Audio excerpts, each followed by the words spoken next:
What's up this afternoon, everyone? Welcome. Fine Thursday to you all. Good to see you. The Great Destroyer. Welcome to the Fishbowl. Thank you so much for your subscription. Big tip for you. Thank you. What is up, Dogamith, Reindeering, Lucid? How is everyone doing today? It is Double Masters 2022 spoiler day. Oh my goodness. I gotta say, I know the set's expensive. I know. I wish it was cheaper. Everyone wishes it was cheaper. But so far, the cards that are in the set, they're really putting some good reprints in there. Like Phyrexian Altar at rare. That alone is like a $90 card. Allosaurus Shepherd's like $50. Ren's like $70. Manifold's like $70. Sensei's Dividing Top's like $40. I actually got a spreadsheet going. We can look. We see the actual prices. If you... Audio's just synced again. Really? Wait, how is the audio desynced? Is it actually desynced? Desynced between my voice and my mouth, like an overdubbed movie? Is it desynced for everyone? Ego, welcome to the Fishbowl. Thank you so much for your subscription. Big super for you. Thank you. Oh my god. What do I... How do I fix that? Can I fix that? Is it possible to fix? The problem... So I still haven't got the cord for my good camera, so I'm still using the backup camera, and I don't know why it's doing this. What if I do this and this? Is it better? Maybe? Am I... I don't know. We'll see. Hopefully it gets better. Worst case, we'll have to leave it. We have a spreadsheet going, which if you want to look at, it's public, keeping track of all the prices so far for Double Masters. Imperial Seal back for the first time ever. It's never been reprinted. Imperial Seal is an $800 card. Of course, it's going to drop a lot, which is a good thing. Already under $100, but that is a ridiculously big reprint. Dockside, little disappointed it's at Mythic. I will admit, it could have been at Rare. I don't know how they decide this, because like Dockside is at Mythic, but Teferi's Protection, which is also a commander card, which is also pretty expensive, that one's actually at Rare. Definitely glad they put Altar at Rare. That would have been a disappointment. There are some duds. Where is Mizzix? Mizzix. Mizzix is the biggest dud so far. You don't want to open a $12 booster and get a Mizzix of the Niv Magnus. It's a good card. It's a fun commander card, but it's just not a really valuable one. So far though, the value looks good. Obviously, it's going to change, but if you just look at the averages, which are inflated by Imperial Seal, which should be down to like 99 now, but even with the inflated prices, it's still looking at $50. Average Mythic value is kind of absurd. Average rare value $27. Again, gonna drop, but so far the set looks really sweet. So anyway, that's Commander Legends. $300. That's always the problem. My advice is don't buy boxes. Instead, buy singles. Because singles let someone else take the risk. Unless you just want to gamble and have some fun, then it's perfectly fine to buy boxes. But if you're trying to like plan a budget, play as efficiently as possible, let the whales, let the stores, let the speculators crack the boxes, pay those prices, and then you sneak in and snag the singles that you need while they're on sale thanks to this reprinting. Or draft. Draft is another good option. I want to ask you all though, what do you think of these treatments? So one thing I'm worried about is I feel like we get this borderless treatment kind of a lot. It reminds me of Arena. It reminds me of the Arena treatment. The Arena treatment's not bad, but they use it every single set. So I think the cards look really good, but this familiar treatment, like Extended Border, have we reached the point where Extended Borders are not super special anymore is something I was wondering about. Also, good news, everyone. Very good news. It's a giveaway day. Hey, Bearby, how are you? Poor Bearby, we got a little thunderstorm going on, and Bear, I don't think he likes the thunder. He's getting used to the thunder. The good news is, we're gonna close this. We're gonna get ready to play some Magic. The good news is, what were you running, Kabbalah? And that's super sweet. Good news is, thanks to Command Fest Richmond, I got some Commander Legends boxes. I have a whole Commander Legends box that was given to me from going to Magic Fest or Command Fest Richmond. So we're gonna do some giveaways today, like we did last time. I don't know if you've been here when we've done this in the past, but basically, we'll figure out who we're giving it to in one way or another, and then I'll crack the pack, and I will send you the cards. Not all the commons because it's hard for shipping, but the rares, the foil if you want it, if it's a higher rarity foil. So yeah, gonna do some giveaways of booster packs as we go along today too, which I'm excited about. But first, let's do reminders. Oh, the other thing is with the giveaways. Hey, what's up, Labrador? How are you? As we did it in the past, if you win a giveaway, email me, saffronolive@mtgoldfish.com. Email me with your information, because I'm not going to be able to track it while I'm also doing the giveaways and doing the stream. So just send me your stuff. Tell me what card you won, and I will ship it out to you. So, hey, what's up, Stone Rain? How are you? Can you please pray for my brother? He needs multiple bypasses in an under 50. I'm so scared. Oh, Stone Rain. Definitely. Prayers will be with you. That is super scary.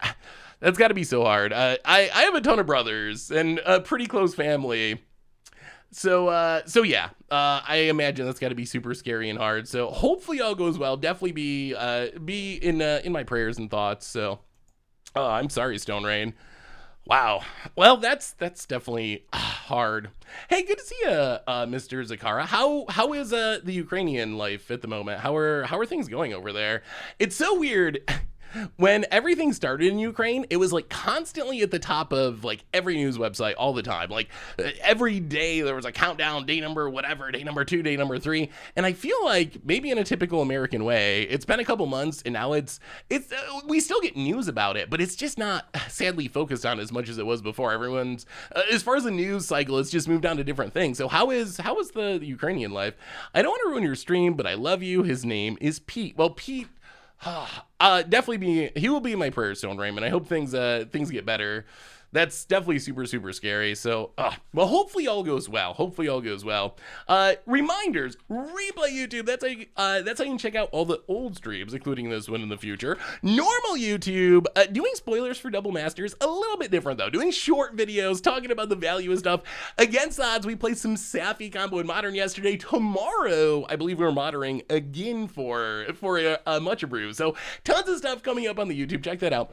Hey Seth, quick question. Do all the new full art reprints all have regular foil treatment?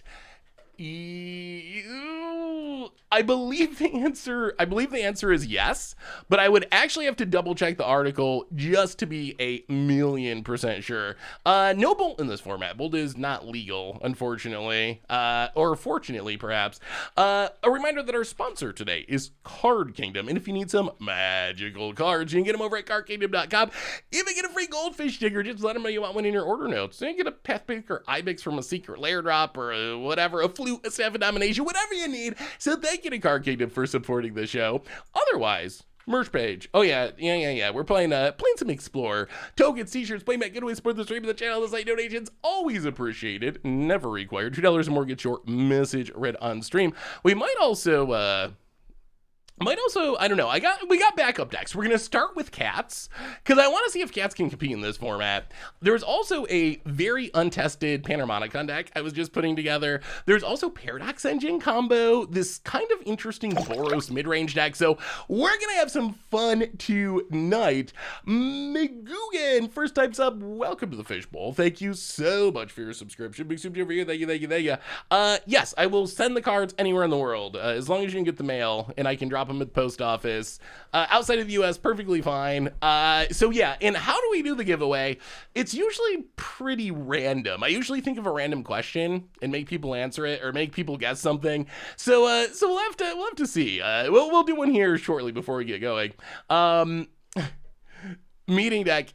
Yeah, meeting of the 5 is coming up for Against the Odds, so I've started to work on the possibility of meeting. It's always like that. It's hard to be at the top of the news all the time. We're trying to spread the word to people not to forget. War is showing no signs of stopping, but we're standing strong. Thanks for your support. Well, you are in our thoughts and prayers. I hate that phrase, but seriously, I hope all goes well over there, Zakara, and hopefully people don't forget.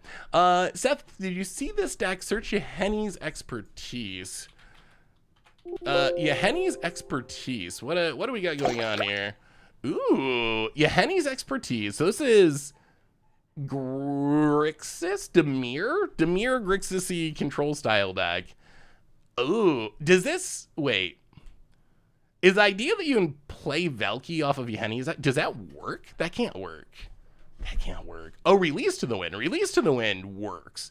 Valky Release to the Wind. That is a combo. That is a combo. You can exile it and then cast the backside, I believe. Yahenni's expertise might just be a sweeper, though. That is an interesting looking deck, Daniel. Dogamith with the gift sub to Mr. Zakara. Welcome to the Fishbowl. Thank you so much for your subscription. Big soup to you. Thank you, thank you, thank you. Right now we are having Air Strike Alert. Oh, well, you know what? Mr. Zakara, before we talk about the deck, I think you're the winner of our first giveaway. Buds, welcome to the Fishbowl. Thank you so much for your subscription. Big soup for you. Thank you, thank you, thank you. All right, first pack giveaway, and then we'll talk about the deck and start playing, and then we'll do more giveaways. This one's for Mr. Zakara. I assume you want it, Mr. Zakara. Oh, see, hopefully we get something good. Let's see if we can get something good. All right, pack number 1. I know the green screen's still on. It looks a little janky. I apologize. Buds, welcome to the Fishbowl. Thank you so much for your subscription. Big soup for you. Thank you, thank you, thank you. So what do we get from this? Wow, it looks really janky. Maybe I should just turn the green screen off when I do this. Maybe that's better. Boom. Well, now it's very green and glary. All right. Commons, uncommons. These packs are weird. I don't know if anyone else has opened Commander Legends, but they're kind of, there's so many commons, or so many uncommons of some of them. All right, uncommon, Command Tower, uncommon, Dragonborn, Luta. Oh my god, I'm dropping cards everywhere. Thunderwave, Gate Colossus, solid reprint, not valuable. Cone of Cold. I think we're getting to the rares. Okay, we got the Butts background, white thing, but that's an uncommon. Far Traveler is a background. And our rare is Call to the Void. Call to the Void. Oh, it's the secretly choose a player removal spell. And then a Mycon Spore Tender as our uncommon. Well, Mr. Zakara, not the greatest pack I've ever seen, but send me your stuff, sanford@mtgoldfish.com, and I'll get it shipped out to you. Commander Crossing, welcome to the Fishbowl. Thank you so much for your subscription. Big soup cheer for you. And Boom Gravy with the gift sub to CRF paid. Big soup cheer for you. Thank you, thank you, thank you. Did I say Fart Reveler? Oops. All right, so what is this deck trying to do? This is cats, and this is, I'm not sure the best way to build cats. You could go Coco, you could play Vanquisher's Banner. This is play the cats, attack with the cats. Why are we trying cats now? There's 2 reasons. Ooh, Pyre of Heroes. The question is, do we have stuff that's sackable for Pyre of Heroes? Do we have cats that we actually want to sacrifice? That's kind of the question. The answer is not really. But why Rigo here over to Realm Walkers? I think Rigo's interesting. Rigo works really well with some of the 1/1s we make. The problem is it works poorly with our Lords if we get a Lord going. Maybe more Realm Walkers would be better. I'm uncertain the best way to build this deck. But the big reason we're playing this deck is Jetmir. Jetmir is really, really, really good. It works well with cat tokens. It's pretty easy when you have cards like Leonin War Leader, multiple bodies, Azika Syriot, multiple bodies, Regal Caracal, multiple bodies, to get enough bodies to get at least to the second mode of Jetmir. And even at that point, it's pretty good. If everything's getting +2, +0, Trample, and Vigilance, that closes out the game really quickly. The other sneaky big new addition to this deck is actually Black Market Tycoon. Black Market Tycoon gives us a 2-drop that ramps, that also happens to be a cat, so it works with Kahira as a companion restriction. A Johnny, what a Johnny would you play in this deck? I'm curious. Did I see? I don't know what to think of that land, honestly. I'm also curious what people think about that. So let's do a game and then we make some updates, because I'm not 100% certain what the best way to build cats is.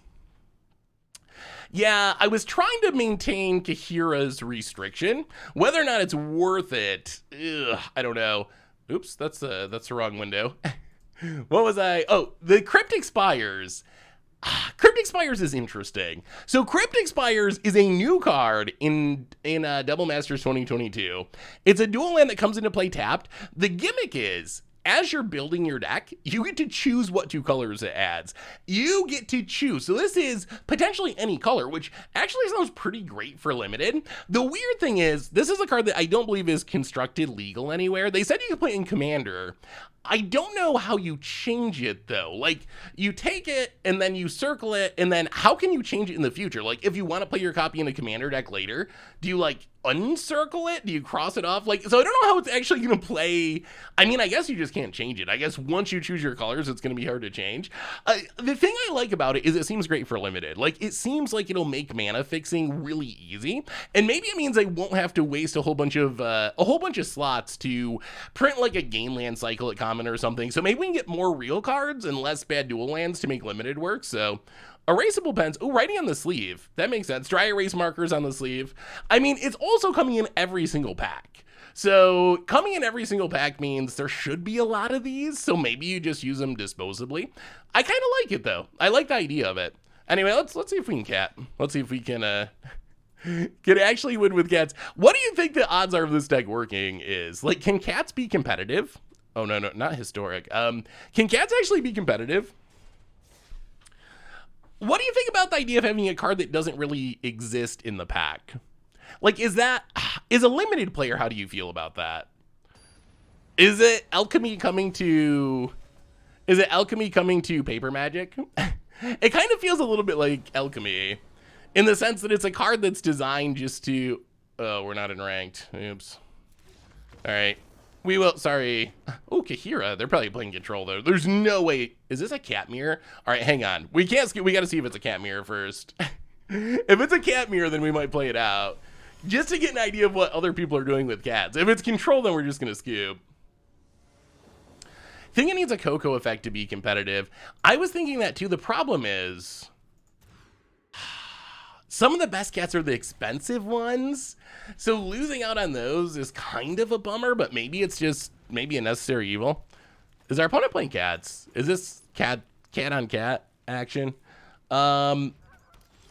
Yes, there's a Cryptic Spires in every pack. Oh, it's control. If they're playing this, all right, it's control. Yep. Isn't the Spires a good thing in every way? I mean, it seems good for limited, for fixing. I like that aspect of it. All right, to ranked it is. Will cats have a winning record? I would probably vote no. I mean, I hope they do, but how bad is Rin and Siri in Cat Tribal? It's not great. So the problem with the deck is there's this weird pinch. I agree that Coco would be great, but then a lot of the most exciting cats are like 4 and 5 mana, and it's hard to have enough cheap creatures to make Coco work and have the big creatures in the deck. Mage's Attendant. That could be worth it. Doesn't that the value of the pack basically one less card per pack? So I didn't look closely at the. Yeah, okay, we got Jetmir and Rigo. We got all of our new cards. We'll see. Up against a Arion pile. How is Bear? Bear is he's doing all right. He's doing well overall. We're having a thunderstorm, and I don't know if he's ever been through a. I mean, he must have. He's been alive for almost a year now, but he's not used to thunderstorms, so he's been a little bit freaky outy. Yeah, we can do some tuning and changing if you got. I'm open to any suggestions that people have for the deck. So yeah, we can maybe change it up between decks. We can also switch to Panharmonicon at some point and work on Panharmonicon. Opponent load is Cobra.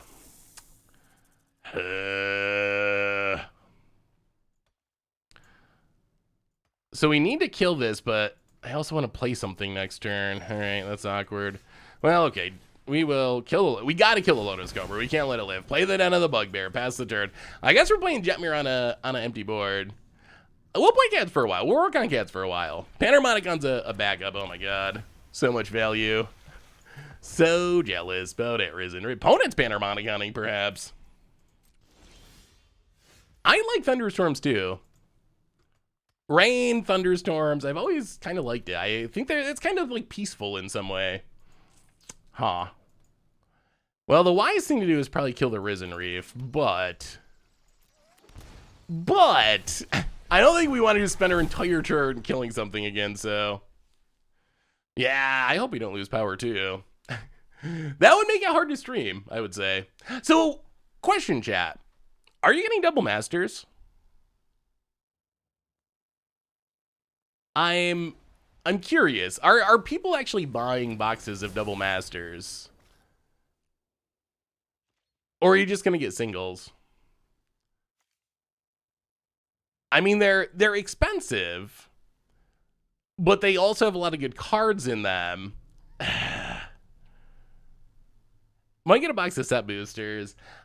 I like collector boosters, but there's no way I can justify that price. There's just no, I can't bring myself to do it. It's like $60 a pack or something. I don't think I can. I love collector boosters. They're just, you get so many cool cards. So if I open a booster, I really like it, but I don't know if I can do it. I think normal boxes, I can double check. I think that normal boxes are just over 200. Let's see. Double Masters 2022. Collector boosters 230. Oh, normal boosters 255. Ugh. So you're going about $10-11 a pack, basically, if you get a box. Collector boosters are like $60 a pack, which is absurd. Yeah, that is. I mean, it's absurd from my perspective as someone who would consider buying it. There's no way I'm going to buy a box at that price. That's just way too much for 4 packs. Too much variance, too much risk. On the other hand,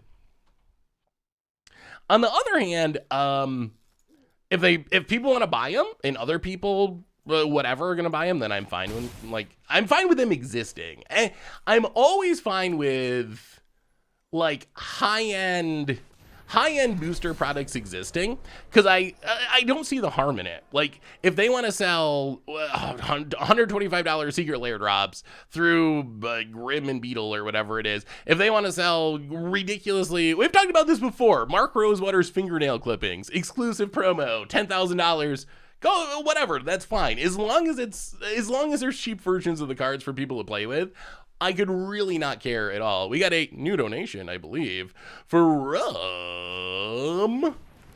Lucid. $10 donation. Seth, I'm once again here to ask about Explorer Daggerbird.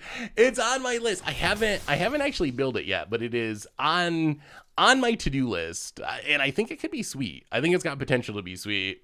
Opponent breaks the shield, plays a land, grows their dork. Well. I mean, I guess we just play Regal Caracles and attack a bit. Attack you. If our opponent wants to give up their Risen Reef. All right, Jetmir's doing things already. Whoa! Whoa, really? Omnath and Risen Reef to kill a Jetmir? Maybe Jetmir's legit scary. Maybe it's scary. Megadire and Rusty Shackleford. Welcome to the Fishbowl. Thank you so much for your subscription. Big soup cheer for you. Apparently Jetmir's actually a scary... Oh, opponent. Change of heart. Just going to take infinite and try to go... Real Caracle's a really strong lord. All right, opponent goes to 4. We go to 29.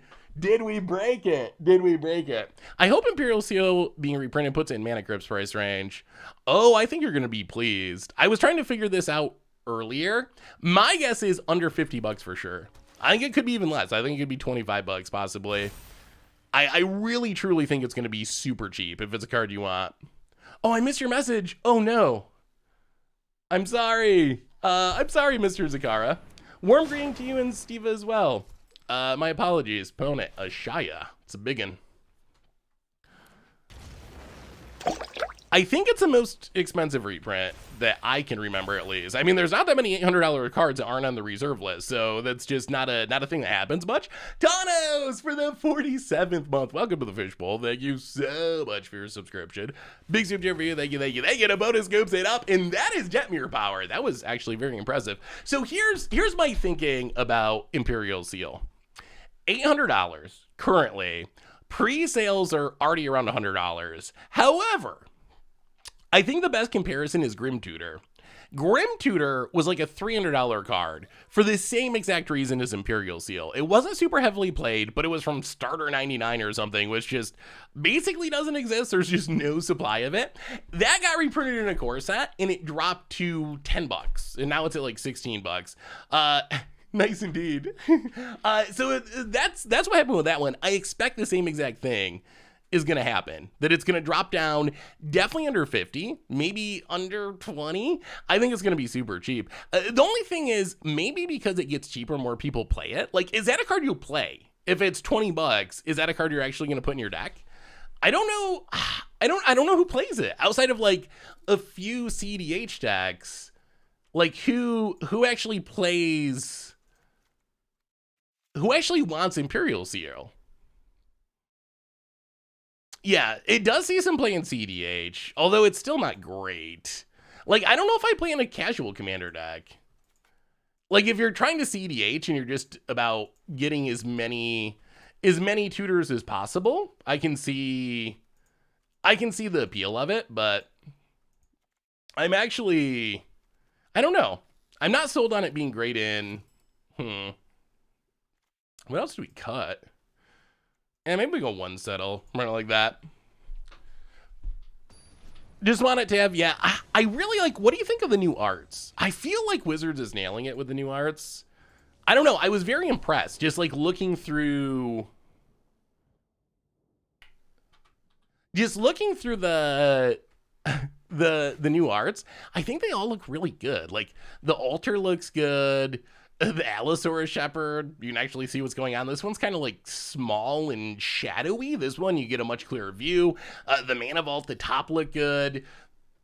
The Cavern looks like a cavern. Like, in general, I think they look just so nice. So I think that's another upside of this set, is just getting sweet art on cards that could use sweet art. Well, we got Jetmir. Snap Keep. Snap Keep. How low do you think Dockside will go? So, in general, I assume that cards are going to lose about half their value temporarily. So Dockside is around $70. I think 40, maybe if we get lucky, 35, something like that. Being at Mythic, I expect it to lose about half of its value. So that would be my guess. If it's a card you need and you see it get down to around 40, that's when I would be looking to be like, okay, I should probably get this now. Short term, yes. If you look at the Mythics from the first Double Masters, most of them go down lose about half their value, even the high-end ones, but it is temporary. It's very important to point that out. The price goes down, but it only goes down, you know, I guess you can keep your mana. We'll play the Tycoon, but it only goes down for like a year or so. My guess for Dockside would be something like 40, maybe 35 if we're lucky. 35 to 45 would be the range I think that'll drop to. But then a year from now, or 2 years from now, whatever, it will just shoot right back up, and it'll probably be the same price if it doesn't get banned. I was honestly kind of hoping they would ban it, rather than well, let's strangle you. Strangle you? We could just let's strangle it. Get rid of that mana. So kill that. Courtyard on Cat. Black Market Tycoon. Ether Gust. Do we even want this? Probably not. To the bottom. Seth, you seriously have the absolute best community. Thank you for the outpouring of love. Calm me down. Thank you, Seth and chat. I love you all. Well, Stone Rain, we all love you. And I appreciate you just being awesome and being around. Like, really, really, really do. And your brother will be in my thoughts and prayers. And I really hope things work out. I know things like that get super scary, especially when it's your family and someone that you love and care about. But really, it sounds like he's getting treatment, and hopefully that will lead to positive things. So, yes, Altar is getting reprinted, which is kind of a huge deal. All right, we're going to take a bit of damage here, but that's fine. March, another worldly line. Well, all right. Land tapped. Jetmir. from the treasure. The cat father getting hit ya. Dogga Myth with a gift sub to Stone Rain Productions. Welcome to the Fishbowl. Thank you so much for your subscription. Big super for you. Thank you. I was looking at the value doubling season when it got reprinted in the original Double Masters. Although its new version did hit a low of 37, the previous versions were practically not affected. Yes, well, this is pretty good. That is true. The old versions do not always drop from a reprint. So that makes sense to me. Well, hit you with the Jetmir. This is kind of working. We're picking apart this elemental deck, like, pretty convincingly with cats of all things. I wasn't around when Modern Horizon Masters 25 was around. Was there a limited beta draft as well? How did it go? Oh my goodness. So I was at that Vegas. That was the first Vegas I went to. They did events that fed into a beta draft, and it was one of the coolest things that I've seen in Magic. It was so incredibly cool. It ended up with a lot of really good players in it. I guess people tried to qualify, and you had, like, I want to say it was like LSV was in it, maybe Paulo. Like, there was a lot of high-end pros that you would know, and then just other random people who won their qualifiers. And it was super, super cool. Just seeing the old cards, having people passing around. I can't remember. I feel like a Mox got opened. I think a Mox was the best open. There wasn't a Black Lotus from what I remember. Well, all right. Kahira.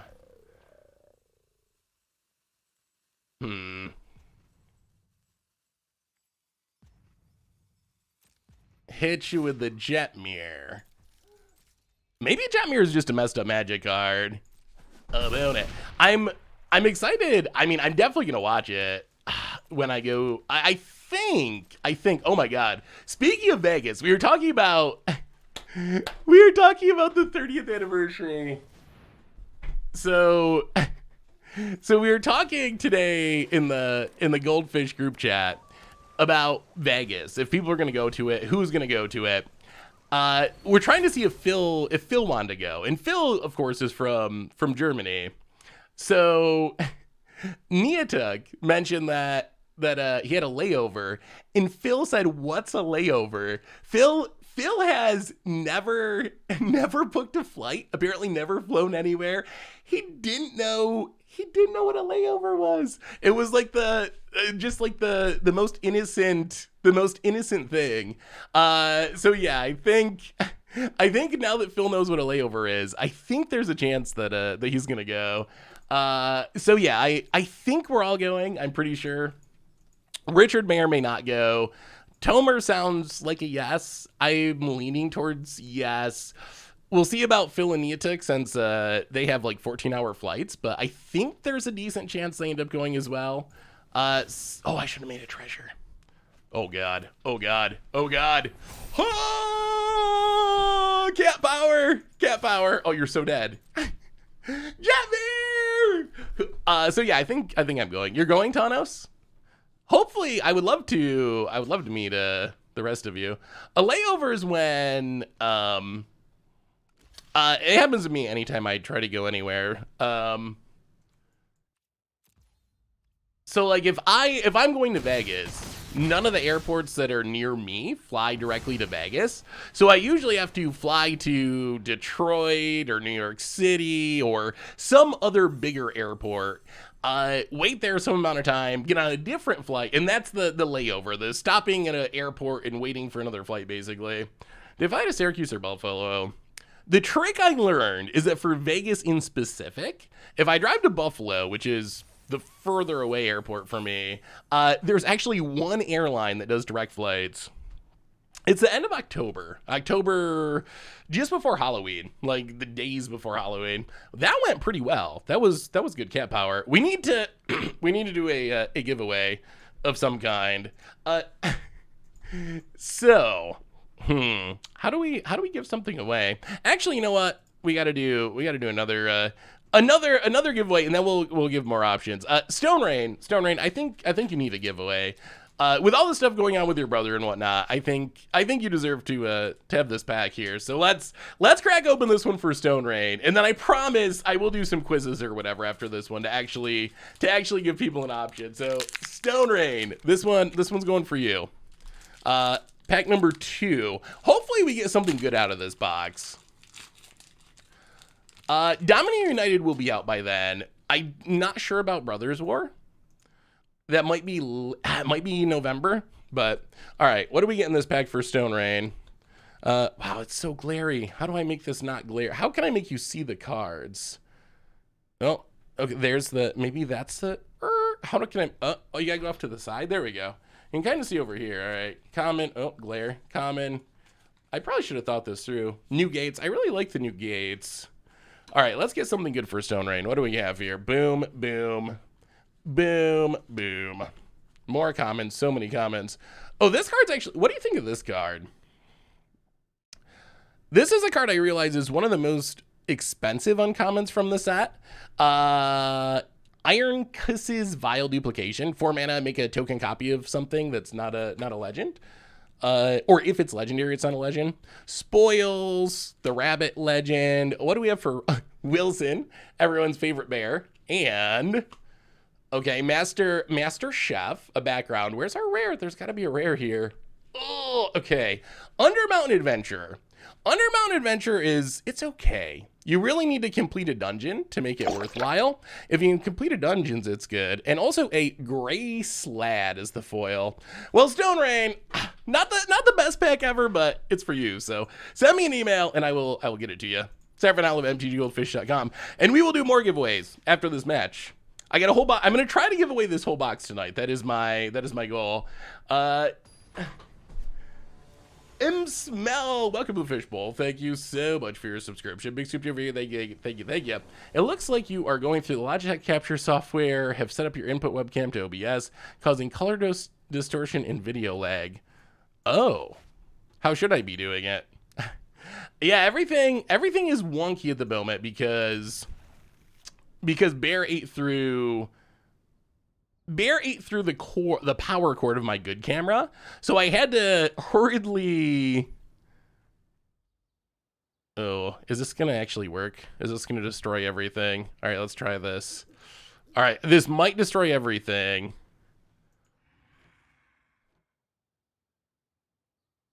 All right. Yeah, we might have to stick with this for the time being. For some reason, it just gives me a blank screen if I switch to the webcam itself. I'm sure it would work, but I don't know if I can do it midstream, unfortunately. I'm back. Yeah, I'll have to mess around with it.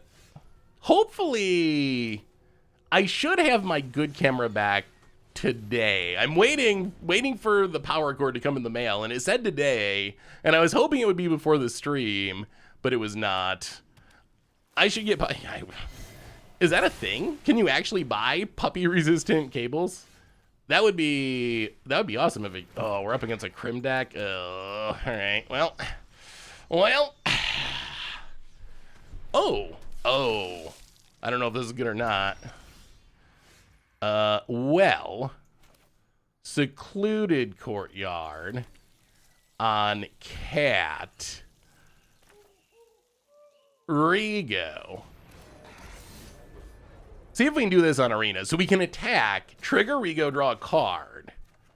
And then if our opponent blocks, we can eat something. If they don't block, I think we leave it so we can draw a card next turn. All right, pass the turn. About it. Yeah, I try to... The most expensive part of Bear has been his cord eating. I try to keep a backup of every cord. And he has eaten through so many of them. Oh my God, he's got this new thing, and it's actually kind of cute, but then it gets a little bit annoying. He's become a hider. I don't know if this is just something that all dogs do. I tried bitter spray. I have a picture. It was on my Twitter a while ago. He first just licked it off of things, and then he literally chewed the bitter spray bottle. So yeah, that one actually, I had that idea too, but that didn't work. He's a hider now. So if I give him a bone, he doesn't just chew it. He's got to go hide it. Sometimes this means going and like wandering around the yard and like nudging it into a corner or something. We probably should. Yeah, we should probably try to kill our opponent, shouldn't we? All right, let's play the Sovereign. This means we're not drawing a card. This is the pinch with Rigo. This is where it gets awkward. The bit of a non-bow. A bit of a non-bow with our lords. Not sure if it's worth it or not. It might be worth playing more Realm Walkers or something, but that also means sometimes that like last night I went to bed and I went to bed, I laid down, put my head on the pillow, and there was some hard thing in there, and I picked up the pillow, and there's like a hunk of cow bone. The bear had apparently hid under my pillow at some point during the day. It's kind of hilarious. Hey, welcome, Jade Avenger. How are you? Good to see ya, dude, bro, man, guy. Welcome. Can we win? So we can kill the Gifted Etherborn, because that's kind of a problem. Play this on white. Attack with everything. Wow, maybe, I mean, our opponent's stuck on lands, but maybe this deck is good. It would be sweet if cats were actually good. Opponent gonna give away their entire board. Well, in that case, we're not gonna play the Realm Walker. We're just gonna grow the Lion Sash. Oh, I'm such... It only triggers on permanents. Good to know about our depths. I've been brewing around a background pair of Lizelle and Master Chef as a green-white counters deck in Commander. Ooh, that sounds sweet. I can't believe cats are working, but they are. What is the warship ship meme? The Russian warship meme. I feel like I've seen it, but I can't think of it at the moment. Had to get money from a friend for my deposit on my new place. I thought it was due to my paycheck, but it was apparently yesterday. I have $80 to my name now. Oh, well, Magikarp. Things will get smoother. Things will get smoother. Oh. Yes. Yeah. I do know that. I have a pop quiz for you. If you have a Merkle on the battlefield and play a Scoot Swarm and then sack it to make an enchantment, then make land drops with 6 or more lands, what happens? What is actual text on Scoot Swarm? Let's pull up the text on this one. This is interesting. So, Scoot Swarm, if you control 6 or more lands, create a token that's a copy of Scoot Swarm instead. I assume you get another non-creature enchantment Scoot Swarm.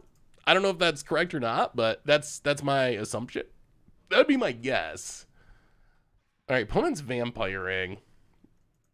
That means Xander's potentially. That's the scariest. The scariest possibility would be a early Xander, I think. Yeah, let's see if we can settle him. Will it be, so it will be creature tokens? Ooh, let me see, Sir Robert. Abzan midrange. Kaya is pretty good. Every time I play Kaya, it ends up, well, 3-mana Kaya. I haven't played much 5-mana Kaya, honestly. Deck looks sweet. Looks like it can really grind. Blood on the Snow, farewell. Get back the Planeswalkers, do it again. That looks sweet. Well, all right, we got the Sentinel. We'll keep this. Not great, but it's fine. It's fine. Jar Werewolf with a gift sub to the Mega Magikarp. Welcome to the Fishbowl. Thank you so much for your subscription. Big super for you. Thank you. More lands. Opponent gets in, hits us. Even more lands. Okay, that's getting concerning, the amount of lands we're drawing. Opponent. We need Siege Rhino in Explorer. I'm disappointed. Oh no. If they have Xander, we're... Well, that's also bad. Oh my goodness. Was it? Oh my god, yeah, another land. All right, all right, all right. This is looking bad. Land on cat. Oh, our 9 lives are running out. Yeah, also Realm Walker on cat. Opponent. Hand is full again, thanks to the Champion of Dusk. Ooh. I think we might be dead. Opponent, Dusk Legion Zealot. Takes up, sacks it, kills a realm. Soren's so good. Such an incredibly powerful planeswalker. How about this? If Soren worked with any tribe, it would be Oko level good. I really think that's true. The only thing that keeps Soren in check to some extent is the fact that it only works with one tribe. But if that was a generic card, I think it would be in the conversation as one of the most powerful planeswalkers ever printed. And that's why I like Soren. I like powerful cards that don't go in every deck. Oh, that's still okay. That's still okay. Avert your eyes, chat. All right, Cardboard Live loading. Thank you for the reminder. Opponent. Oh no, this was a bad. Oh, they attacked with everything anyway. All right. Ha ha. Settle him. Settle him. All right. Well, we actually might have a chance now. That desktop is clean by my standards. Chat can back me up on that. Chat can back me up on that. Based on my standards, that is a clean desktop. Opponent running out a bunch of stuff. We have another new donation from, well, all right, Save Us Regal Caracal, I guess. We have drawn a ridiculous number of lands. New donation from Dan. Oh, there's the Xander. Jeez. Okay. Yeah. We didn't want these cards anyway. New donation from Dan Wildfire, $5 donation. I've got a video coming out next week for on this commander. Been excited to build him for a while. Ooh, Jan Jansen. Jan Jansen is one of the cards that's actually on Moto, so I might actually get to play it. Oh, also, I'll give you all a little sneak peek. Viewer submitted week is coming up, so get your submissions ready, because I believe next week's Commander Clash is gonna have the call for viewer submitted stuff. In February versus Worship said go F yourself. Yes, I remember listening to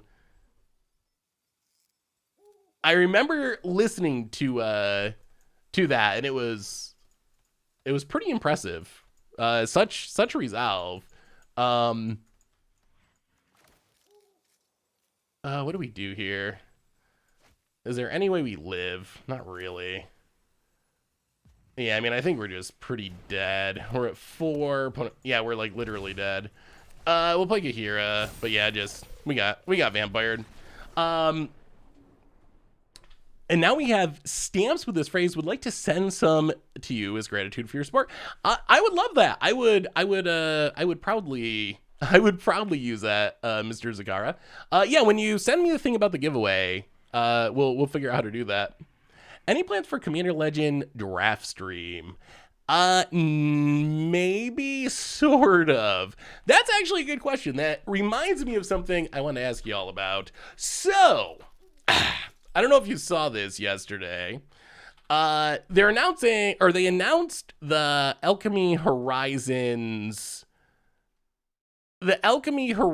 set, which is Commander Legends sort of coming to Arena. It's like partly Commander Legends coming to Arena, and partly remastered cards, and partly just completely changed versions of cards.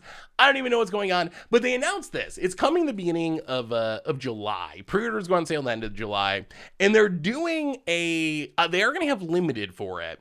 So this would be where we could potentially draft the set, or something close to the set. It would be normal draft, so it wouldn't be pod drafting, because the set's not on Magic Online. But the real question is, they're doing an early access event. The first week in July. It's announced in this article. Everyone who was in the last early access event is invited to this early access event. And my question to all of you is, how do we handle this as a community? We're not really alchemy players. I believe our options would be to play alchemy, or I think we could draft this set. The other option would be to not participate in the early access event. So I'm curious, just because I know the mood on Alchemy is still pretty not good. I think so I don't think Historic Brawl will be available. On early access day, there's usually a very limited number of formats. So I don't think we'd have an option to play Standard or Historic Brawl or anything like that. Drafting could be kind of fun.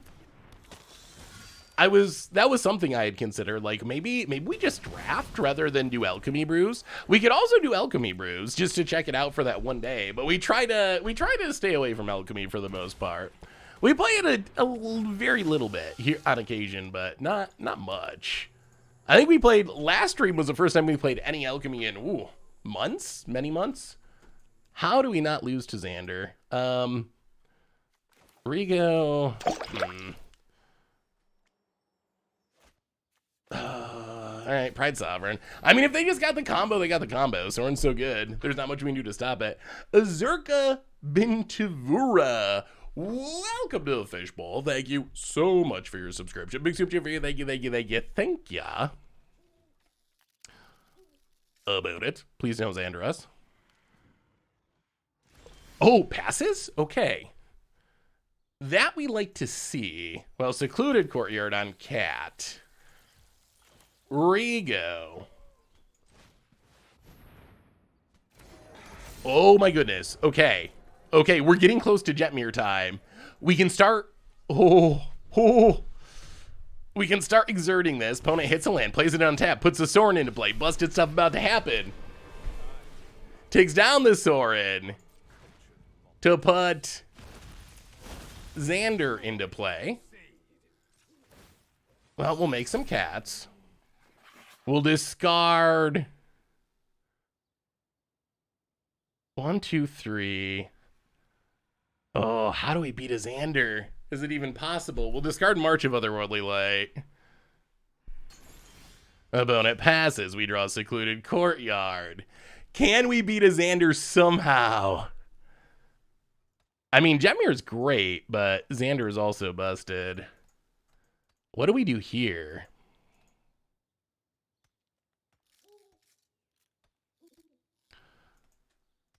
Attacking and drawing cards is good, but then we're just going to lose all of our stuff. Historic Brawl stream. But we don't have access to Historic Brawl during the early access event. So we couldn't do it for that. We could play Historic Brawl sometime in the future.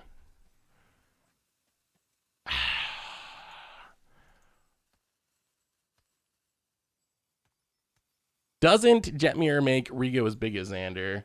Right now it's just giving +1/+0, which is not a huge number. And then we also got to be aware of. I mean, I guess this is still our best bet. All right, run out our stuff past the turn.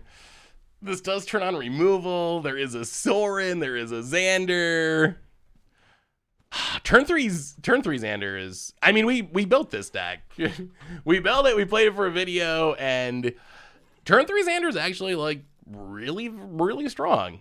Not so much because its ETB is so strong, but it's a 6/6. It's a 6/6 that punishes you when it dies. Opponent thought sees our land. Digs up sword. Wow, sacrifices to kill a cat. Oh my goodness. And that turns on a fatal push. Oh my god. Okay. Yeah. Well, there goes half of our deck. That was a turn for our opponent. That was a turn. Well, Den of the Bugbear. Fire it up. Kill the Sorin. Hit our opponent.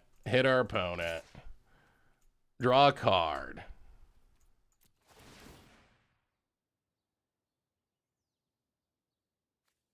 Whenever you attack. All right, so we might as well just hit our opponent. Actually, we did this in Should have attacked Rigo with the Sorin. That would have been smarter. Opponent goes to 13. We get through the Sorin. We play the tap land. There's still a Xander. Opponent adapts. Yeah, that was a very impressive turn. We don't have anything we want in our graveyard, so all this milling is not helping us in any way. Opponent passes. Well, okay.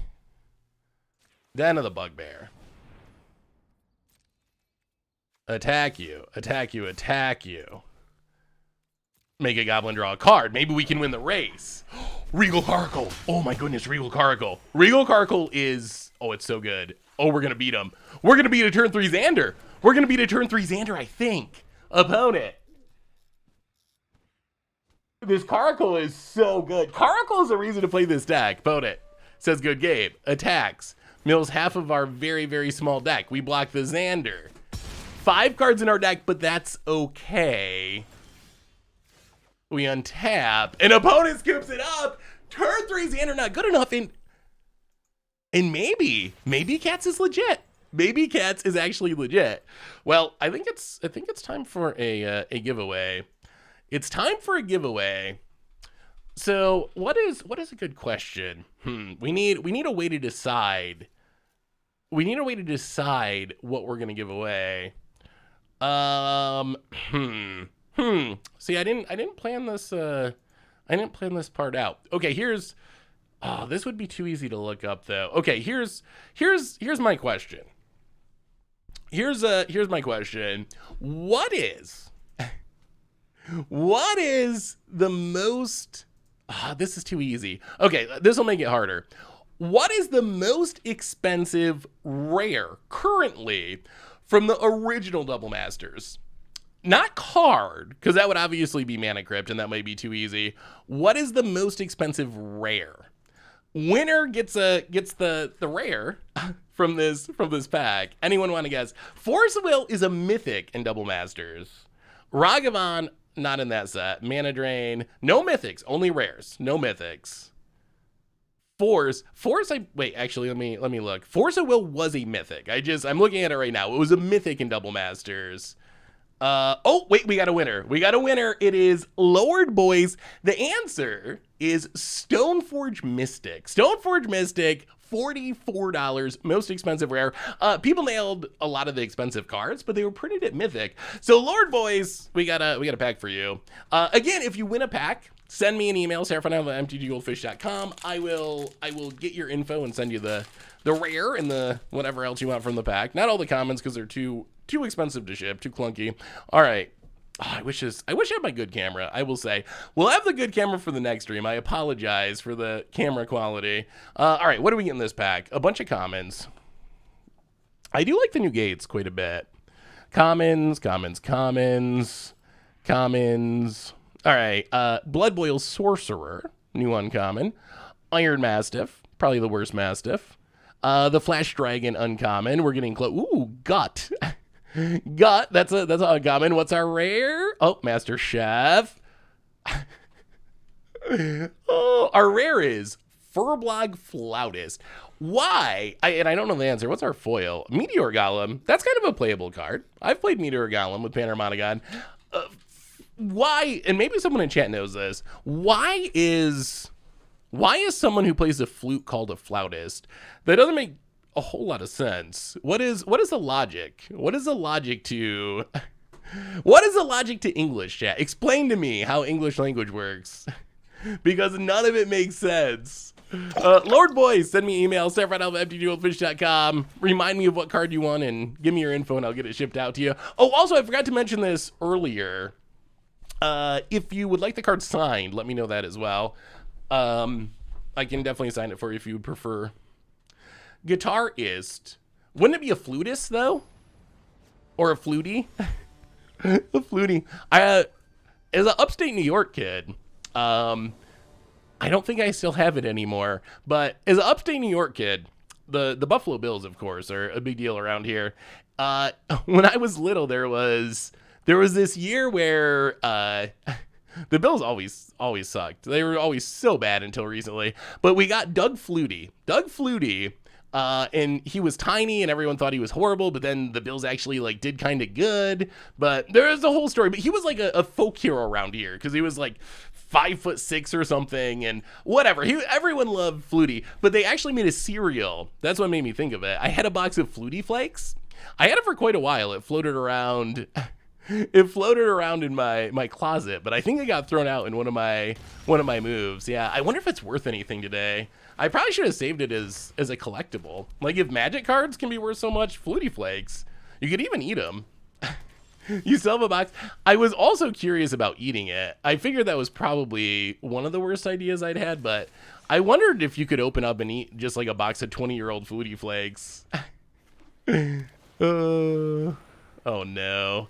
Well, okay, not feeling amazingly confident about where we're at the moment. Control seems tricky.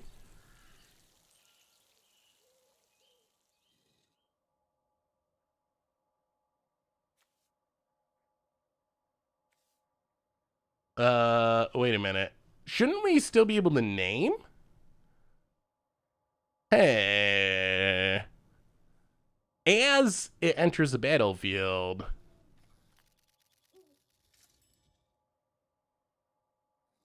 I was thinking as it entered the battlefield would work.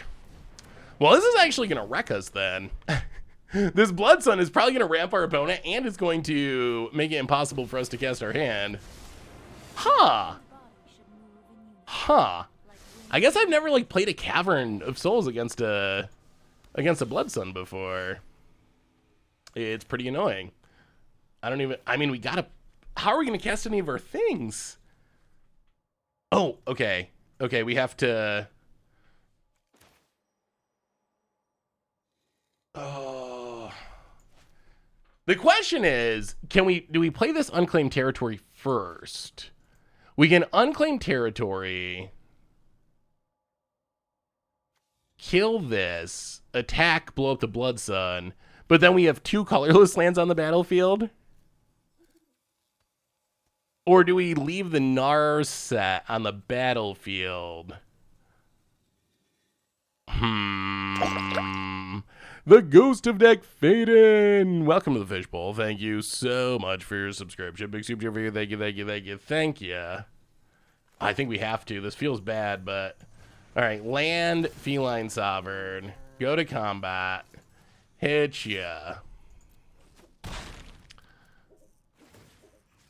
Blow up the Blood Sun. Strangle the Narset. Alright. Well, half of our mana is colorless, but we dealt with the board for now. About it. Still cannot cast white spells. Fateful Absence. Kills the Bride Sovereign. And passes. Well... Oh, they'd be so much better if we could name them. Now what? If there was a new top deck in Explorer, what would you want it to be? Not even it's already at the top of the metagame in both Explorer and Pioneer. Panharmonicon, obviously. Obviously, of course. Seriously, though, that would be sweet. There was that brief moment where it was good in Standard. We need lands. We're gonna sack this to see if we can hit a land. Please, preferably that makes white mana. All right. Well, it's not a land, but if it lives, it would be helpful. Opponent takes it. Black Market Tycoon. Please don't censor us. About it. Reprint Blood Moon, so free and red could be good. Alright, opponent, more Fateful Absencing, untaps. Oh, what we would give for for some colored mana. Opponent, land, Fairy Hero of Bustedness. Draws a card, untaps. Alright, life's getting worse. Worse by the second. Opponent, untaps. Black Market Tycoon. Well, draw a card. Can we hit a land? Magic the Gathering card. Please, Magic Gods. Sort of. Well, go to combat. Hit the Teferi. Still no white mana. Hit the Teferi. Play the land. Untapped. Black Market Tycoon. Yeah, Shaper Sanctuary could be a good sideboard card in this deck. We need to move quickly. It was on my short list of possibilities about it. Draws a card with Teferi. Memory Deluge. Jeez. We need to kill this Teferi somehow. Just bought and about to crack open a Commander Legends bundle. What are the money cards? So you're looking, actually we're cracking packs today too, Grateful Dead. We're looking for the Mythic Dragons, number 1. And also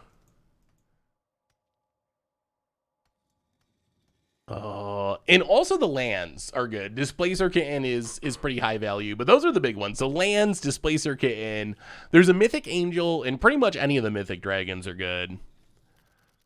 What do we do here? How do we navigate this? We need Teferi to die, but if we just swing everything at Teferi, I mean, I guess that's what we gotta do. Go to combat, attack Teferi. Hope this doesn't go horribly wrong. Opponent has commit. Teferi stays alive. Make another move. Plurality Sovereign. Pass the turn. Not looking good. Deck was fun and cheap. Now that Borrow and Non-Math are only $2 cards over $2. Ooh, what deck? I sent you my Modern Esper Dragon deck on Thursday. All right, opponent going off. There's the Lotus Field. Sure. Yeah, well, we've run out of luck, I think. And asked if Telling Time was good or if you thought something else would be better. Unfortunately, I had internet issues and didn't know if you commented. Could you look tonight? I would love to take a look. Opponent. Thinking of passing, untapping their mana with Teferi. Well, okay. Well, we can't play Jetmir. We don't have white mana. Okay. So.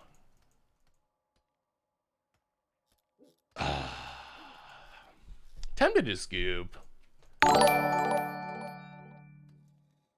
Opponent. We have a new donation. Hey Seth, who do you think would win a fist fight? Me or the rapper Flava Flav? I don't really know your fighting skills, Lucid. Thank you for the donation. Flava Flav doesn't seem that intimidating. So in the dark, without knowing, yeah, but if we make a treasure, then we don't have this to attack to the fairy. Yeah, I mean, I think all of this is just horrible. I don't think I've ever been Blood Moon locked in Explorer before. I didn't even know that was possible, but apparently it is. Jetmir. I think you could take him, Lucid. I think you could take him. I have no idea your fighting skills, but I think you could take him. The clock is could be used as a weapon.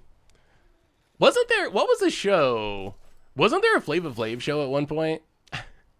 Why is Flava Flav famous? I actually should probably know this, but I don't. What initially made Flava Flav famous? Well, get into the fairy. Faithful Absence number 30. Yeah, crack this, draw a card. It's a feline. Yeah, I mean they had a Blood Sun, and it turned these two unclaimed territories colorless, and it's just kept us from doing anything as our opponent makes infinite mana and draws their deck with Teferi. Oh, Public Enemy. Okay, that makes sense. Oh, I knew he was a hip hop artist, but I wasn't sure what band he was in. Who is that fighting for in the next creator clash? All right, opponent Wraths. I think we can just call it. We can call this a day. I don't especially feel like playing this for the next half hour. I think, are we 0% to win that game? No. Are the odds of us winning that game incredibly low? Yes. So we'll bring in the Fries. That can potentially kill a Narset or Teferi. I guess the Lion Sashes are actually decent. Opponent does have flashback stuff. What are we cutting, though? War Leader's kind of meh against Control. March of Otherworldly Light, very meh against Control. And I guess like one Caracal? Just run like that, hope for the best. Oh my god, Seth, I was watching an episode from Jeopardy from last year, and I swear to god, one of the challengers that day's name was Mac Hayden. I turned to my girlfriend and said, the greatest Jeopardy contestant in the multiverse. Needless to say, I had to explain the joke like you do with all the best jokes. I got it. I think that's actually very, very good. Very witty. Johnny Cycles for the 5th month. Welcome to the Fishbowl. Thank you so much for your subscription. Big super for you. Thank you. Well, maybe we got to get this down before the Blood Sun can come and ruin our party. Yes, land on Cat. Colorless mana, please. Black Market Tycoon. Go. How could someone who doesn't play Moto know which new Baldur's Gate cards are coming to Moto? Oh, so many Black Market Tycoons. So let's make a treasure. Play a land. Black Market Tycoon. Tycoon Tron assembled. Yeah, that's a sign of a good joke. that's how you know that you got a good one when you have to explain it. I mean, Dak Fade and name puns is a deep cut. Especially, I don't know how much Magic your girlfriend plays, but that is definitely a deep cut. So it's hard to blame anyone for not getting that one. Well, now we're back to making colorless lands. Our opponent has 5 mana. Our life, perhaps over. Unclaimed territory. How do we do this? We can kill Strike Proctor, but it doesn't even matter. The problem is our opponent just played 3 lands that turn, essentially. Normally that would be considered cheating, but... Oh, you gotta combo with it. I gotta say, I kind of dislike Lotus Field. I think that Wizards... Why did they give it hexproof? That's the question. Why did they give it hexproof? Why did they make it so you can't interact with it?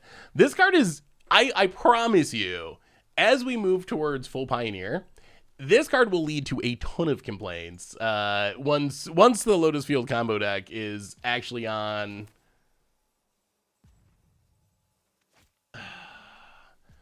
Once it's actually on Arena, if we run anything out, we're just going to get Wrath, which is pretty bad. All right, Realm Walker on Cat. Nothing on the top of our deck. Well, all right. We'll pass the turn. Opponent on depths. Flame Lord. Welcome to the Fishbowl. Thank you so much for your subscription. Big super for you. Thank you. Do you, if you have a mutate pile and sacrifice it to Merkle on the battlefield, what happens? Do you get an enchantment of each creature of the pile or one big one? I would assume one big one, but I'm actually not. Mutate is so weird. Mutate and Merkle are both really weird. I do not have the proper answer to that. Those are two of just like the weirdest mechanics and cards mashed together. So I don't know. I do not know. Opponent gonna draw some cards, take advantage of their Tron land, hexproof Tron land. Opponent events, untaps their Tron land. Busted. Yeah, thinks for a while. All right, we got there. 5 mana at the ready. And opponent Yeah, what is the answer? I'm curious. Opponent, March of Otherworldly Light. We take some damage. We draw land. We play the land. We play Regal Caracal.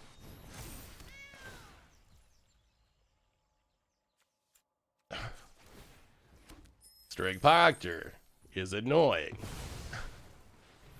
We make some cat. I mean, if our opponent Wraths here, I think we're just dead. There's not really anything we can do about it. Caracal's great, but it's... Oh, yeah, they got a Wrath. All right, well... the control life. Remember when Wizards thought that phasing was too complicated? Remember when Wizards thought that phasing was too complicated and phased it out? Yeah, the story of phasing is definitely a crazy one. I did not expect that to be a mechanic that would ever come back because it is so complicated. Wizards has kind of just... I don't know. They've really pulled out all the stops with complexity recently. Like, they kind of anything goes now. I mean, I would not be. They could bring back banding. I would not be shocked if they brought it back. We need to do another giveaway. How should we give this pack away? This beautiful pack of Commander Legends. We haven't opened any good cards yet. Ooh, okay. How about this? Name a card with phasing that was printed, in the early years, but before they took the mechanic away and brought it back. Not like a early one. Any old phasing card from the first years of Magic. First one that names a phasing card gets a pack. Oh wow, that was so close. Teferi's Veil's a good one. Mist Dragon, Certain and Free, but the first one, Teferi's Isle, which I love that selection because it is a very, very janky card. It is probably the worst of its cycle of lands. Teferi's Isle, it's a land that comes into play tapped and it makes 2 mana, but it has phasing. So a tap land that makes 2 mana, but only every other turn. So this pack's going out to you. Teferi's Isle, great answer, great destroyer. You're the winner of this pack. We're gonna crack it open. Can I just do it from here? Maybe I can just do it from here. All right, let's see. I can't wait till my better camera's back. Now the green screen's a little funky. Oh my goodness, this camera. All right, so here we go. Boom. Commons. Guildgate, that's a good one. Commons.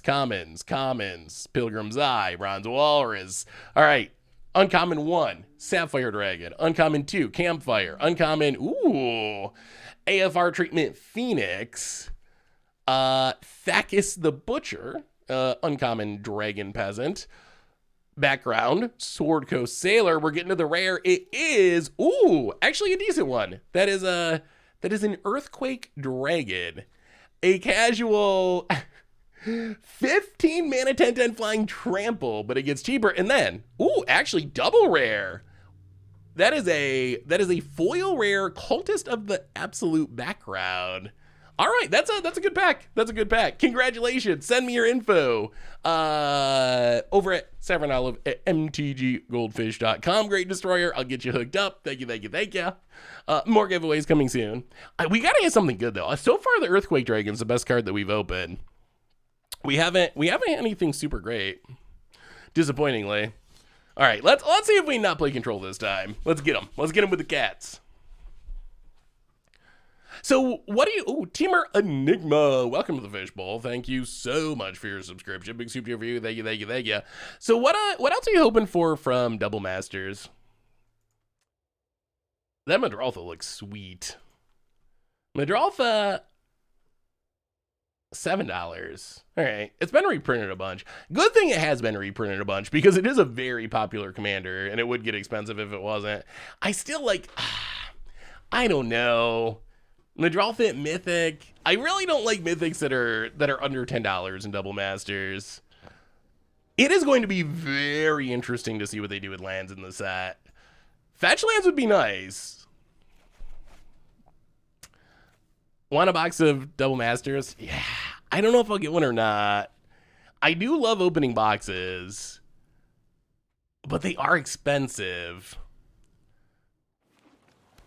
Oh, fetches are unlikely due to numbering. Oh, that's kind of a bummer. I wonder what other land cycle could they even put in, though? Fast lands? I guess. Oh, no. Control again. Lots of good. I do not think Control is a good matchup for the Cats. I think that against Control, we pretty much get smacked. I think we can go toe-to-toe. My experience with Cats is if we play against creature decks, we have a chance to go toe-to-toe with them and have success. If we play against control decks, normally Cats really struggles. Triomes would be a little... I mean, we need Triomes reprinted, but...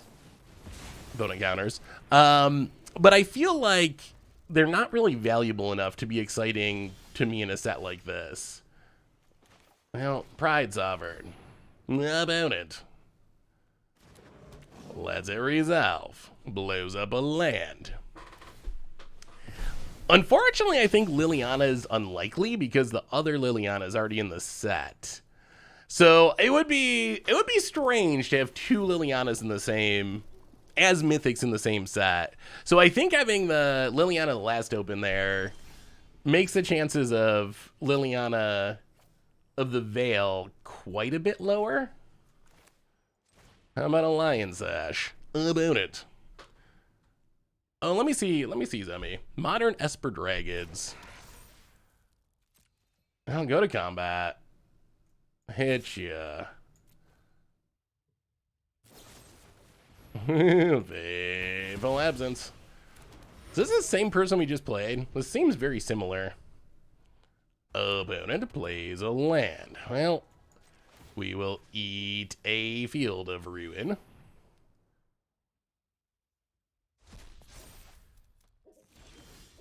Oh, imagine if we could cast things. Imagine a world where we could cast our cards. What a joy it would be. All right, Pride Sovereign. Attacking here is probably deadly, but I think we got to do it. Sharks or Torrential Gearhulk is a blowout.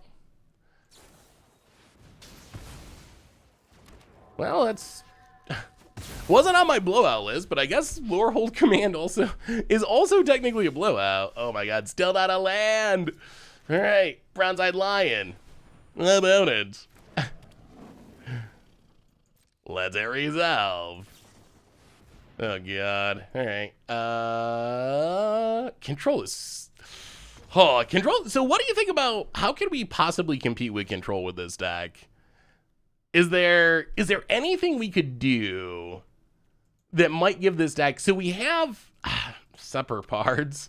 We have Heroic Interventions. But is there anything that we could do that might give this deck a shot? Because it seems like, so far, when we play against decks that are not Control, Cats have actually felt pretty good. Like, they can just battle toe-to-toe with creature decks, with aggro decks, with mid-range decks. But so far, when we run into Control, it is not even tiny bit close. Like, not even... I mean, we were stuck on lands that game, which I guess is a bad thing. But when we've run into Control, we have not even like had a shot. Could have marched the Gearhulks. I mean, yeah, we could have discarded our hand, marched the Gearhulk, but then they Lorehold Command, they make a dork, they kill our board. So I mean, we weren't 100% dead, but we're in a pretty bad spot when we can't cast anything. Rhythm of the Wild. Rhythm of the Wild could be interesting. I don't think our... Hey, thank you for Bidmeyer. The problem with Coco, and Coco would be great in the deck, is our current creature base just can't support it. There's too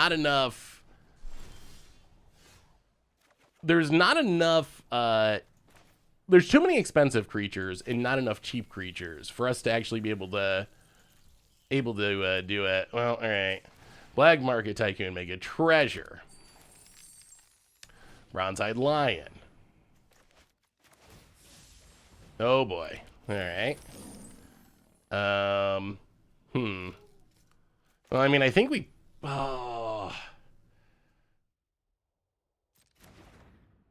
you know what? I think we have to not cast the Lion Sash now. we gotta exile this Opus, or Torrential Gearhulk gets us. Hey, what's up, Dr. Chandler? How are you? Green screen's acting up. Yeah, it is. You're right. Things, I promise, will be better once Amazon actually delivers the power cord to my proper camera. Using the backup camera, it's a lot worse, and it's caused a lot of those issues. Hopefully, I mean, it was supposed to be here today. It just hasn't gotten here yet. So, it's not going to make it in time for tonight's stream, but hopefully it'll be here for tomorrow's stuff. Because your Logic Capture software is messing with your color balance. Yeah, I'm sure that it is. I mean, yeah, I was hoping just to survive, and then,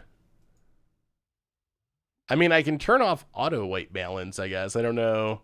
Maybe that'll help. I was hoping to just survive until the cord came, but it didn't make it in time for the stream, unfortunately. Oh.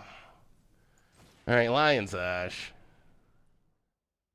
We got to get rid of the Magma Opus, because Torrential Gearhulk casting that for free is really bad. Opponent has a counter. Okay, that's also not ideal. Well, Feline Sovereign. At least we get to blow up their treasure. That's something. Hit ya. Blow up the treasure. Pass the turn. Opponent untaps. Yeah, maybe that'll help. Maybe that'll help. Opponent plays a land. We untap. I mean, play the land on Cat. Oh, we're so close. We gotta cast it. Jetmir miraculously resolves. Go to combat attack. That's a lot of damage. And Jetmir gives it vigilance, so we can still make our treasure token. It's a synergy. It's a combo. About it. Ijano, super obnoxious, sure. Kills our Feline Sovereign. Still takes 7, down to 9. Pass the turn. No wrathing. Just die, please. Opponent. Land. Well, they don't have the mana to Torrential Gearhulk yet. We make a treasure. We untap. We take some damage. Unclaimed territory. We'll play unclaimed territory on Cat. Kahira. Play Kahira. Go to combat. Please. Die. Please. Come on. Swing with everything. About it. Watch him have Settle. Settle would be so brutal. Settle would be so brutal.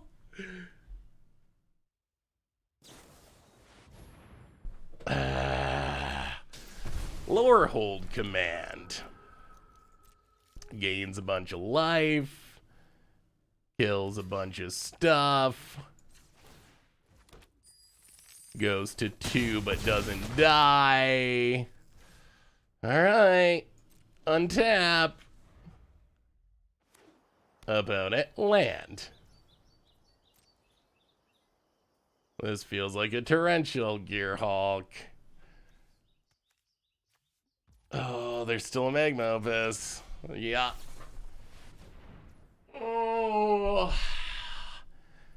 Yeah, we were so close. But now we lose. So close.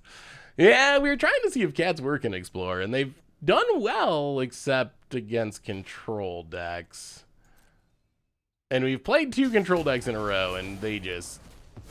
It's bad. It's real bad. Realm Walker on Cat. Rygo.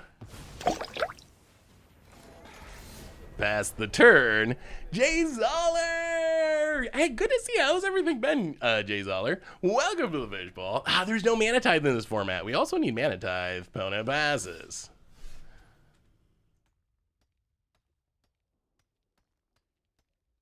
I want to just... Alright, Feline Sovereign. If we attack with everything, we're going to get blown out and lose everything, right? The odds of this working are like 0-ish. And our opponent has an answer to the creature land. Well, no, they have Field of Ruin, so Cave doesn't do it.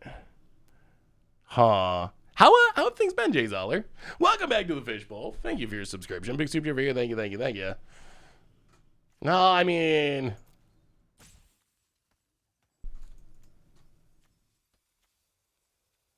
The Laureled Command was life-saving for opponent in this game. What can we do? I feel like... So if we attack with everything, we probably lose the board in the game. But if we don't attack with everything, this just gets worse turn by turn. I mean, I guess we just gotta pass about it. Not bad. I haven't been feeling constructed for quite a while. Glad to see you're still doing well. Yeah, what a... Oh, no, another one? Jeez. All right, opponent. Wow. This went from our opponent being very close to dead, like literally dead if they didn't have Lorehold Command, to now our opponent has 6 cards, the bigger board, and they're back up to 5 life. Yeah. And I think, yeah, this deck just does not have a chance against control, does it? I mean, it has, I guess, some amount of a chance because we almost got there this game, but, ugh, not enough. Opponent passes. Well, we draw useless land. We fire up the cave. Our opponent kills it with Field of Ruin. Opponent.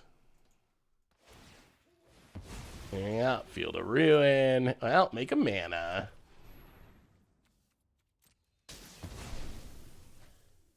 Get the planes.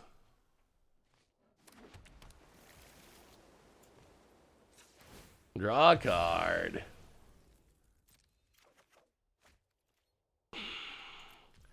Karkal's great, but opponent passes. Well, play a Karakal. Opponent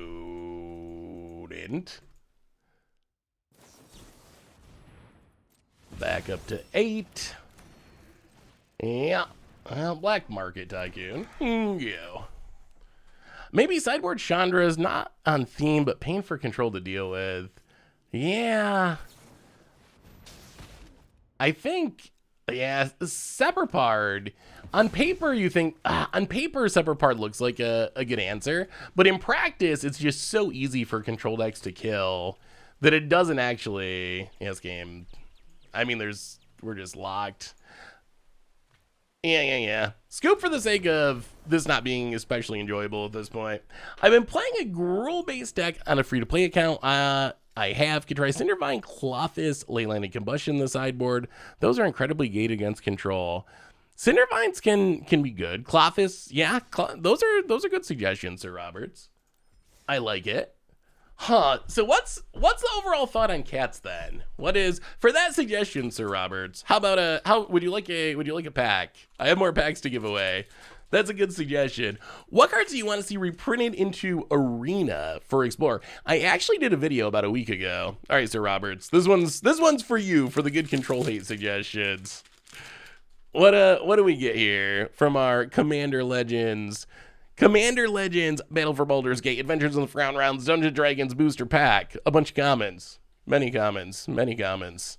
20-card booster packs take some getting used to. Faceless one. Ooh, Wild Magic Surge. If you would like the Wild Magic Surge, let me know. I can send you that one. I know that's actually like a chase uncommon. Geode Golem, Underselly Sweet. We need a good mythic. Living Cultist of Tiamat, Hardy Outlander. Eldritch Pact is our rare. I do like drawing cards, and that can draw a lot of cards. And a Rug of Smothering is the foil.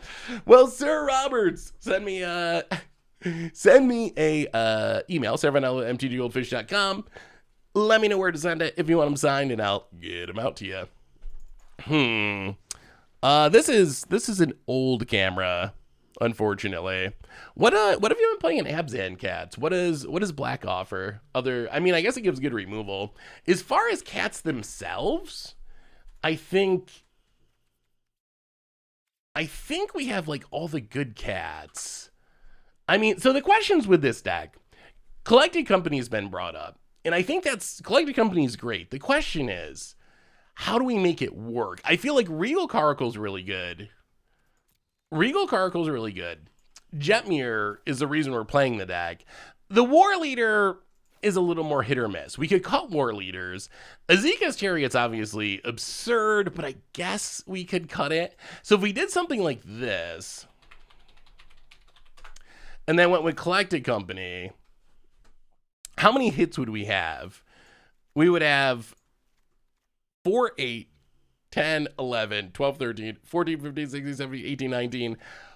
Way too low. So we need to add, essentially we need to get rid of all the removal.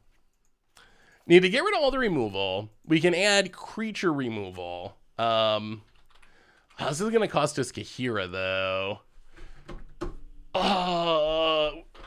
I mean, we got to get at a minimum like 27. We got to get at a minimum to 27, I think, to consider playing it. Slowco. Wait, what is Slowco? I mean, Kahira's okay. Starting with an extra card in your hand is very powerful. Rigo hopefully draws us cards, but in practice, it doesn't always. Oh, Storm the Festival. I wonder, 6 mana is just so much for this deck. Let's look at Storm. Maybe we could try it. Maybe it's worth trying. 6 mana is a lot, but I like that it hits 5 drops. That would let us keep all the Caracles and so forth. It's also sorcery speed. Black Market Tycoon is bad. I mean, if you're trying to have all cats for Kahira, it's like the only ramp that actually works with it.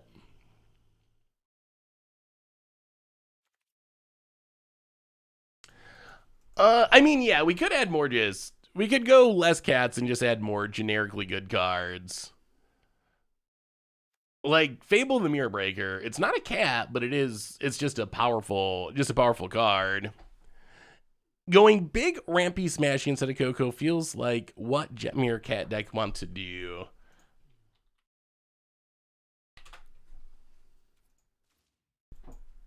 There's no way to make cat token, not like a massive cat tokens, right? I mean, because that's the other way to take advantage of Jetmir in specific is stuff like March of the Multitudes. I mean, I wonder what do you think about non-cat Jetmir? Do you think that would be worth it? Jenny Faye's kind of cute.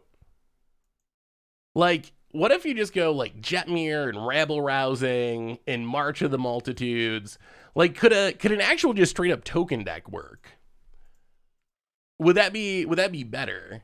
Like March of the Multitudes, untap, Jetmir, swing. It wouldn't be a cat deck really. It would be more of a Jetmir deck. Rin and Seri. Yeah, I was considering Rin and Seri. You want to try a token deck?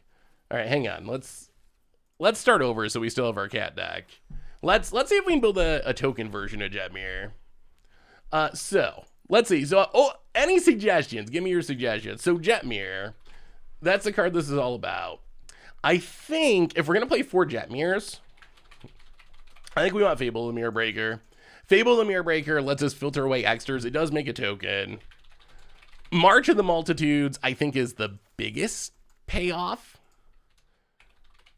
Ooh, Showdown of the Scalds. Showdown of the Scalds is interesting. I really want to try jamming all the Rabble Rousings. What do you think about Rabble Rousing? Is it... can we try it? Can we try a full playset and just see? It's probably not going to be worth it, but Ginny Faye is sweet. I think some number of Ginny Fays, which I apparently cannot spell. Let's try Rebel Rousing. Legion, okay. Legion's Landing sounds sweet. Legion's Landing. That also ramps us. That's a really, really good suggestion. I like it. Llanowar, do we want... Like, what are we doing in the early game? That's a real question.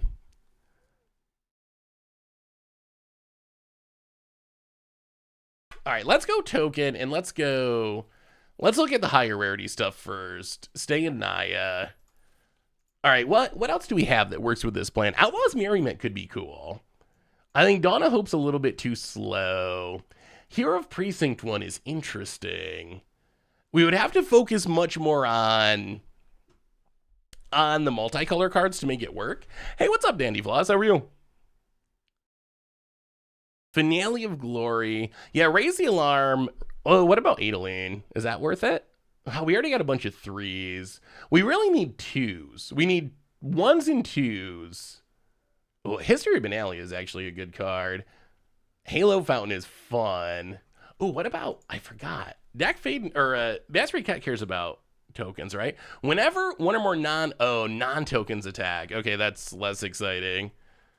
Yeah, we really need 1s, 2s, and then we can play a bit more top-end stuff. We also need to figure out what we're going to do for removal. Ooh, Wedding Announcement. It's another 3, but Wedding Announcement's really good. Like, it does everything we want. All right, we'll add in a couple as a reminder, but we really need 1s and 2s. Anointed Procession would be fun. It's probably not the most competitive option, so we might not stick with it if we're trying to win, but... Omen of the Sun. Omen of the Sun's another 3, though. Ooh, I forgot Sram's expertise is in this format. 3 1/1s and play a 3-drop for free? You would drop it down on the March. I guess March of the Multitudes is technically not a 3. I feel like March of the Multitudes is one of the best pay... Oh, Crested Sunmare. Oh, someday we got to build a Crested Sunmare deck. McGarry! Hey, how are you, McGarry? It's been a minute. Hey, Seth, missed the stream for a while, so I've saved up some questions. Now I need to remember them. Well, good to have you back, McGarry. I've been hoping everything was all going well with you. Hadn't seen you in a while, so welcome back, welcome back. Divine Visitation. Divine Visitation is a cool card. Let's see if we can finish. We need to first, I think, fill out the early turns. That's a big question. What do we do on turn? You know what? Actually, we can just filter by this. 1 and 2 mana plays that make tokens. That's what we need. That's number 1. We gotta add several 2-drops. We have 0 2-drops in the deck, so we gotta fill this out if we're gonna have any chance. Birth of Meletis is interesting, although the token has Defender, right?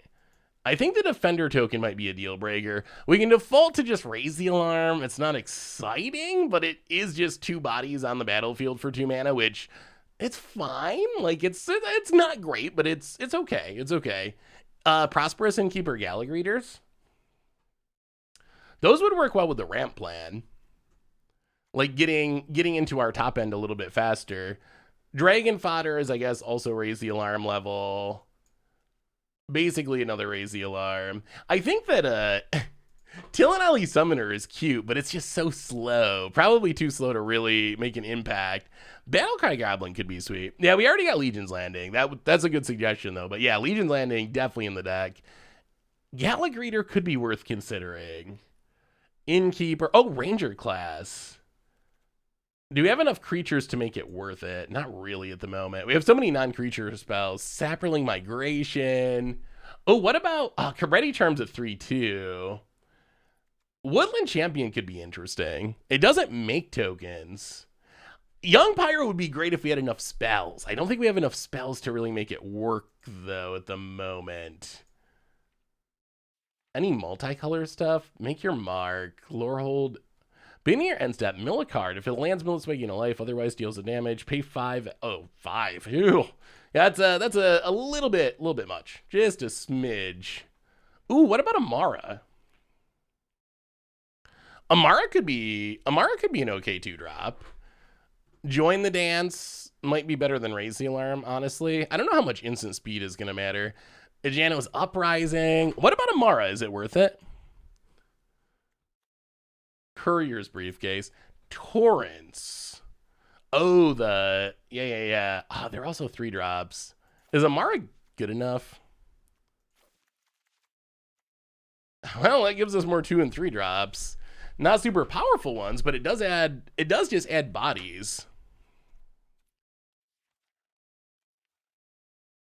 Yeah, maybe we do just add more wedding announcements. That is pretty good.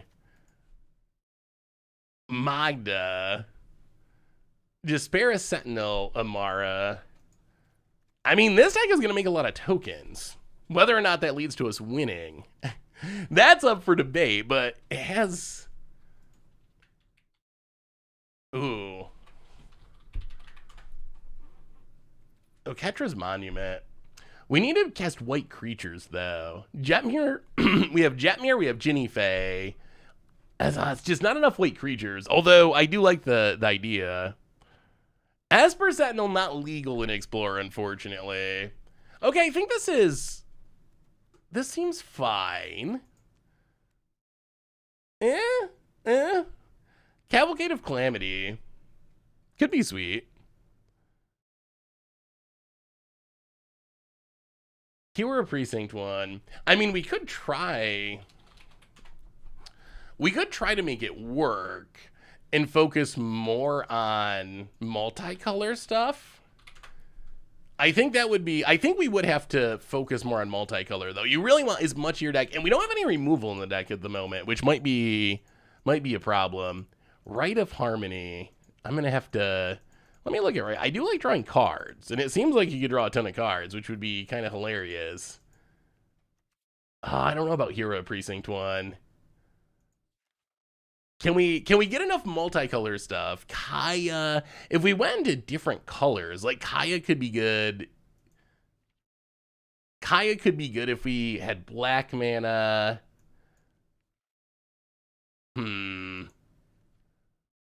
Ejano Uprising. We could play more Amaras, I guess. Battle for Vertigard, pretty bad, but we could technically play it.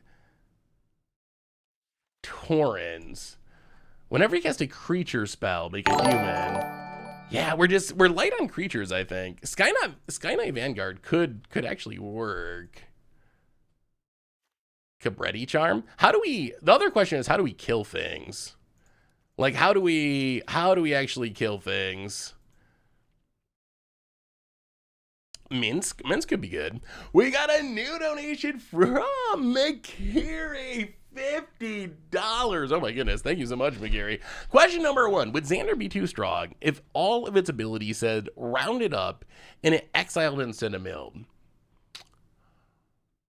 I'm going to go with no.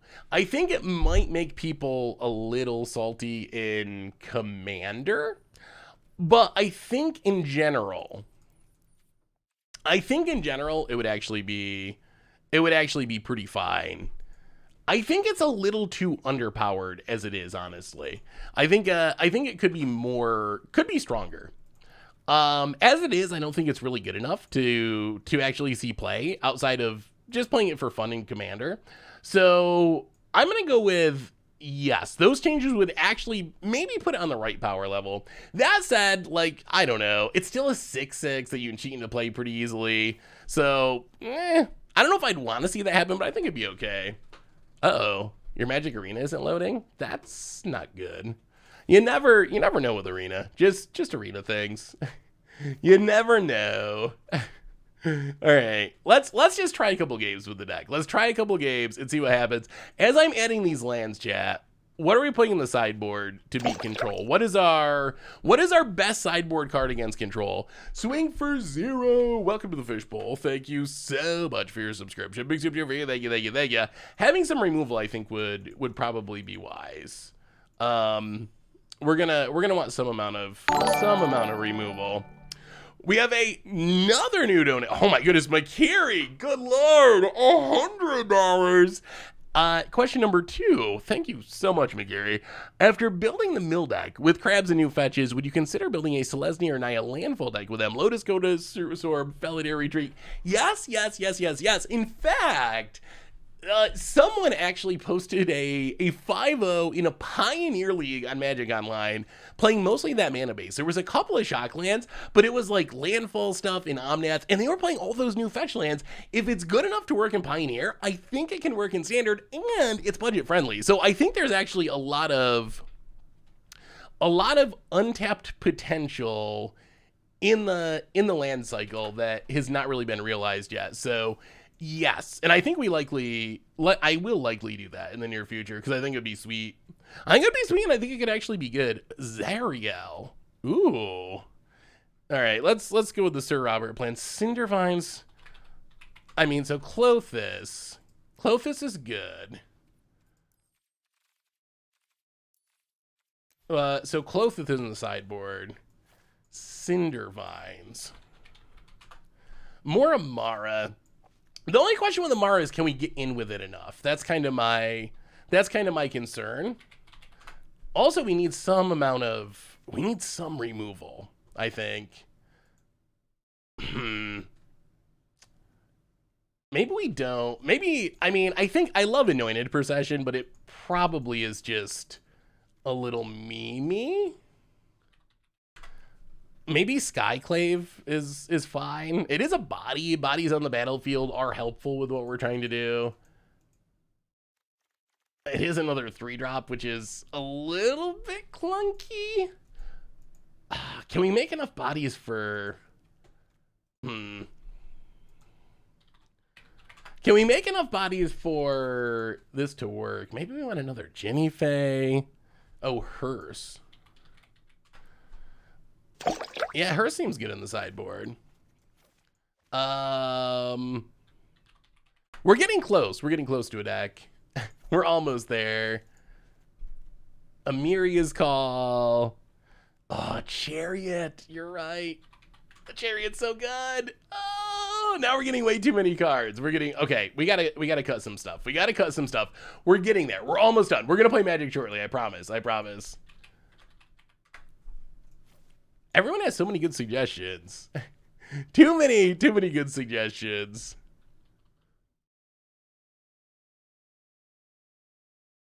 I don't think Panharmonicon really does anything. Yeah, Conclave Tribunal actually seems really good. I don't think that I don't think Panharmonicon does anything in this deck, unfortunately, as much as I love it. All right, so we need to...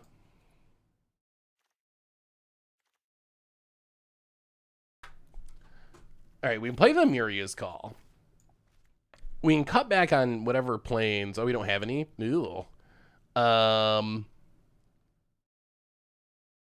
Green, green, green, white, white. So red is actually the color we need the least.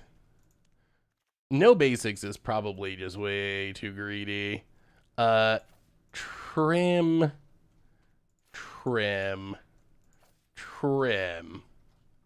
We do need a planes. So what else do we cut? I feel like we're building a draft deck almost. We need to, so we have 25 lands. So we have 25 lands, that's fine. But we need to cut a bunch of cards. Anointed Procession is legal.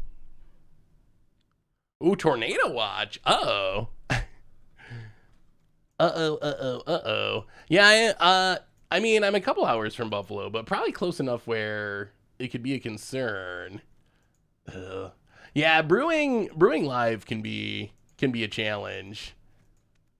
I feel like, so what are the key cards? Jetmir, Rabble Rousing. I guess we can go like less than 4 Chariots, although it's very strong. Maybe we just are like trimming. 1 Jenny Faye, 1 Legion Landing. I feel like we wanna at least try a game. There we go. Let's try it. Like, I don't think this is optimal. This isn't optimal, but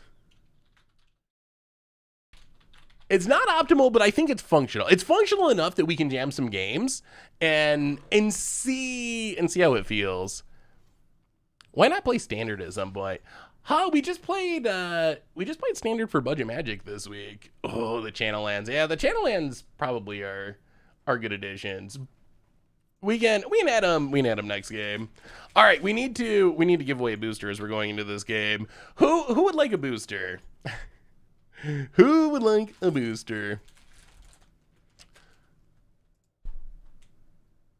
Oh, this deck. Yeah, could it? The problem, what we're missing in standard is the make X tokens. That's the problem. There's no March of the Multitude. There's no White Sun Zenith. There's no just like, here, end of your turn, make a ton of tokens, untap, Jetmir, kill you. Like that's the thing that is actually missing. Everyone wants a booster. Everyone wants a booster. All right, you know what? Kiwi Guy 777. I think you're the first person to say me. You're the first person to say me, so this booster's for you, Kiwi Guy. Let's crack it open. See what you get. Commander Legend. Ooh, that's a good draw. Commander Legends, Battle for Baldur's Gate. Booster pack. Land. Legion's Landing. Go. We need something good. We haven't got anything good yet. Secure the Waste in yet. I don't think we have Secure the Waste in this format yet, unfortunately. Well, untap land. Join the dance. Join the attack. All right, here comes the cards. What do we get here? Boom, boom, boom. Commons, gates, commons. First uncommon. Slaughter the Strong. Moonshare Pixie. Sharpshooter Elf. Cloakwood. Oh, I'm not even on camera. Cloakwood Hermit. Duke Older Raven Guard. Showcase treatment. And Luxury Suite. All right, that's actually a good booster. That's actually a really nice booster. And then a Carefree Swine Master is the foil. Well, that's a good one. That's the best we've opened so far. The Luxury Suite and the lands are really good. Really good. Well, send me your info. Let me know if you want them signed, and I'll get them shipped out to you. Opponent Shakedown Heavy, eh? Well, I think we need to probably kill that. Land, Skyclave. Get rid of the Shakedown Heavy. I mean, I think this deck is going to maximize Jetmir a lot more. If we can, like, look how many bodies we already have. If we can just get a Jetmir down, we should be able to just, like, win the game. It should be so good. Opponent, tap land. We draw another land. Well, Fable of the Mirror Breaker. Den of the Bugbear. Pass the turn. Opponent's got a discard. Are they null-hide fight rigging us? Are we going to get null-hide Feroxed? Opponent. Great Henge. Pretty good. Pretty good. March? Yeah, March can make a lot of bodies. There. Oh, boy. Oh, God. Well, opponent's having a good little turn here. A decent little turn. Hey, what's up, Woodizzle? How are you? Good to see you. Ultimatum is not fun. The standard ruined that card for me. Opponent, fight rigging. Counter. For free, we get Ills and Carry added. All right, not exactly what we were worried about. Opponent. Oh, this Great Henge is an issue. Wow, getting in. Okay. Well, let's block. Go to 19. Untap. Discard and discard. Where's our Jetmir, though? Where's our Jetmir? We're missing the Jetmir. If we draw a Jetmir, I think we can just straight up win. It'll be pretty good. I'll go to combat. Hit ya. Maybe we need more ways of pumping our tokens. I hadn't really thought about that. Right now we like just have Jetmir, and maybe that's not enough. Maybe we need more payoffs. We're gonna have a lot of 1/1s, but can those 1/1s actually win us the game? Yeah, we can go on a huge march. Opponent wins the game. All right. Huh. Huh. Huh. Well, GG.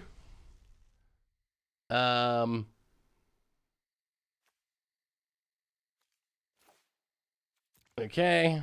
So they get a Vorinclex an extra turn. Yep.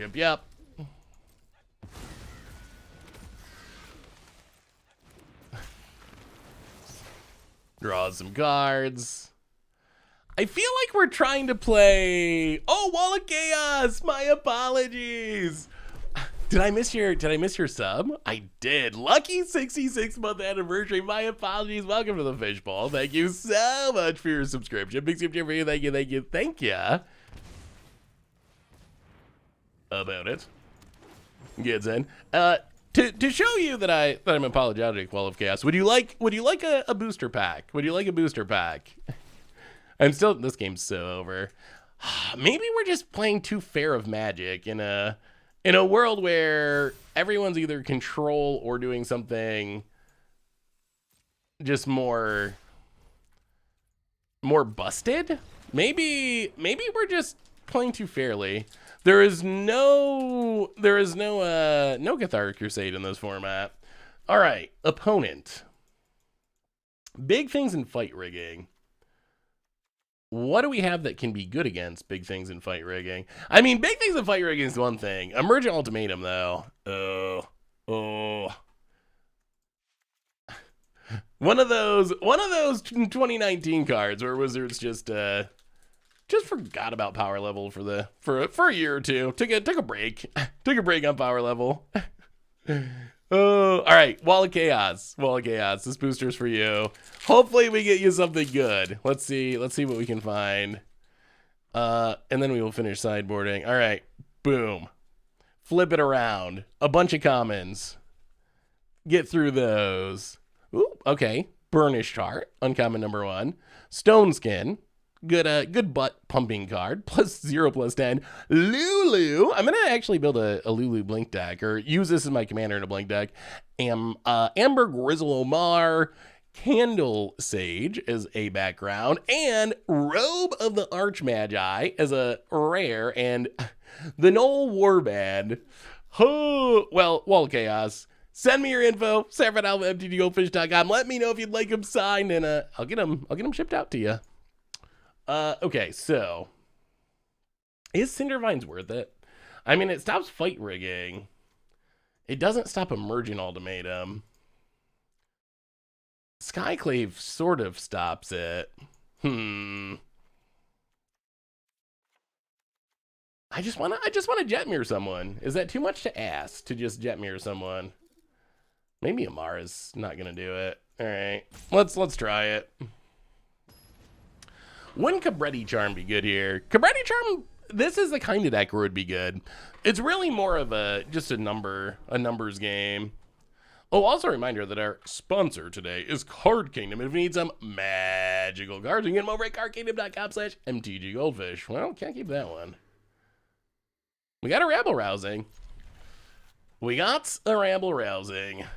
let's see if we can get 2 Rabble Rousing. Legion landing, go. I gotta say, I feel like Jetmir's a card that's disappointed me so far. It just hasn't taken off.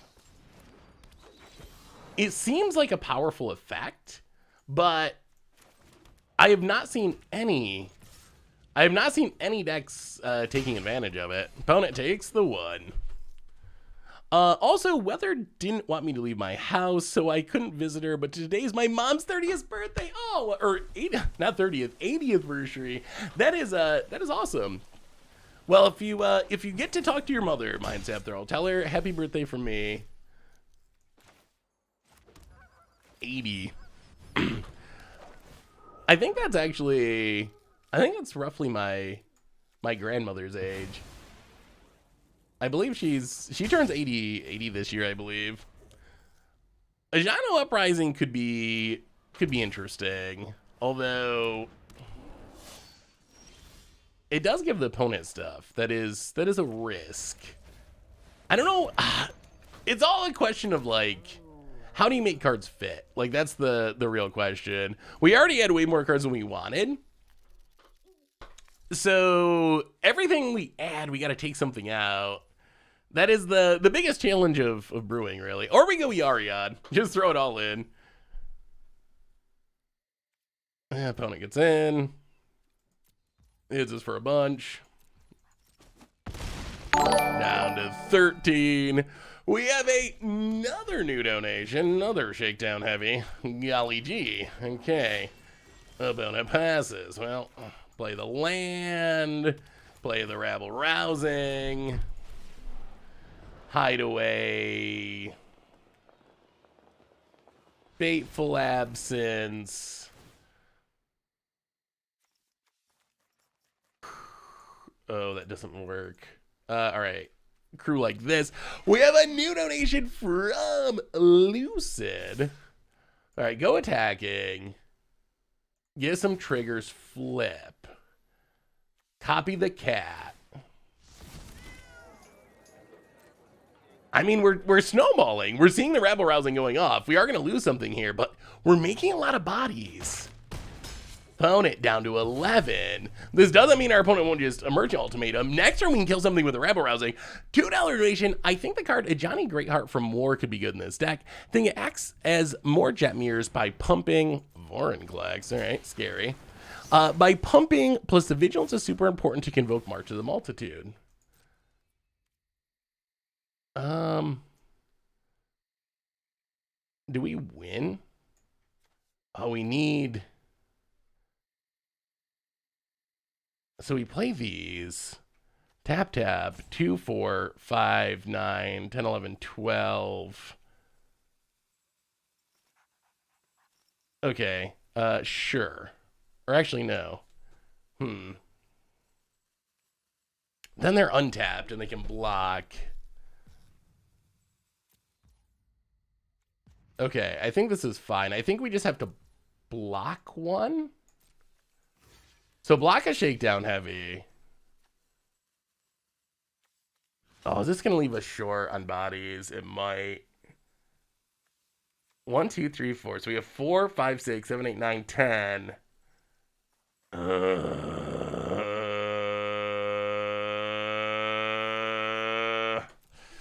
Oh, we're so close. Hey Seth, I may end up meeting you in Vegas, actively seeking people who are interested in going with me to Magic 30. Ooh, awesome, Derry.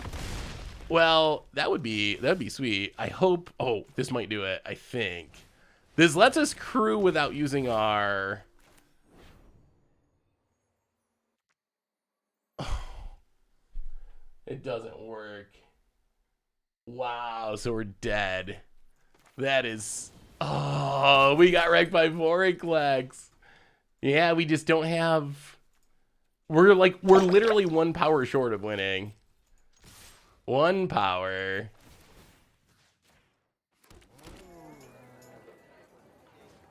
Yeah. So opponent takes 10, but 10, or 2 power short, I guess.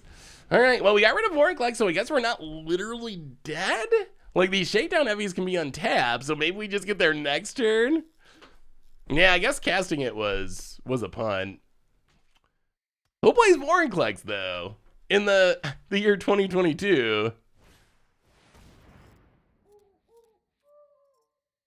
Okay, opponent casts the Finale of Eternity, says good game. And goes to combat. Attacks. Well, this time we're going to have to let him draw. Opponent draws some cards. Plays a land. Okay, so we still got there. It wasn't beautiful, but we did get there. Should have made a token with the land. Wait, was there a time when we actually had mana and didn't do it? If there was a time when we actually had mana and didn't do it, then that would definitely be a punt. Well, I mean, that rabble rousing is actually kind of powerful. That part felt really good.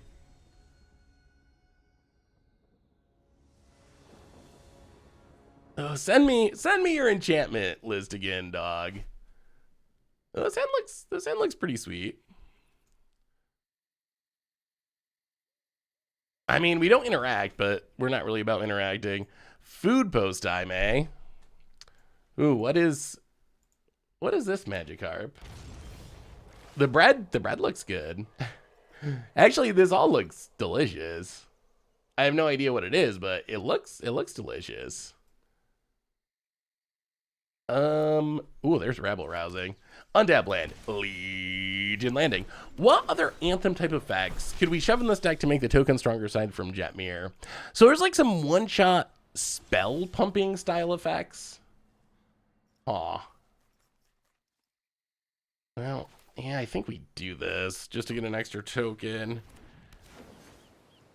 So get an extra token. Play the tap land. Hit you for 1.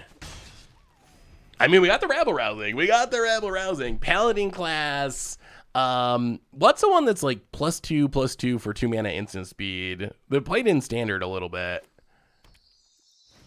Spicy eggs and goat cheese. Ooh. That does sound surprisingly good. Fable of the Mirror Breaker.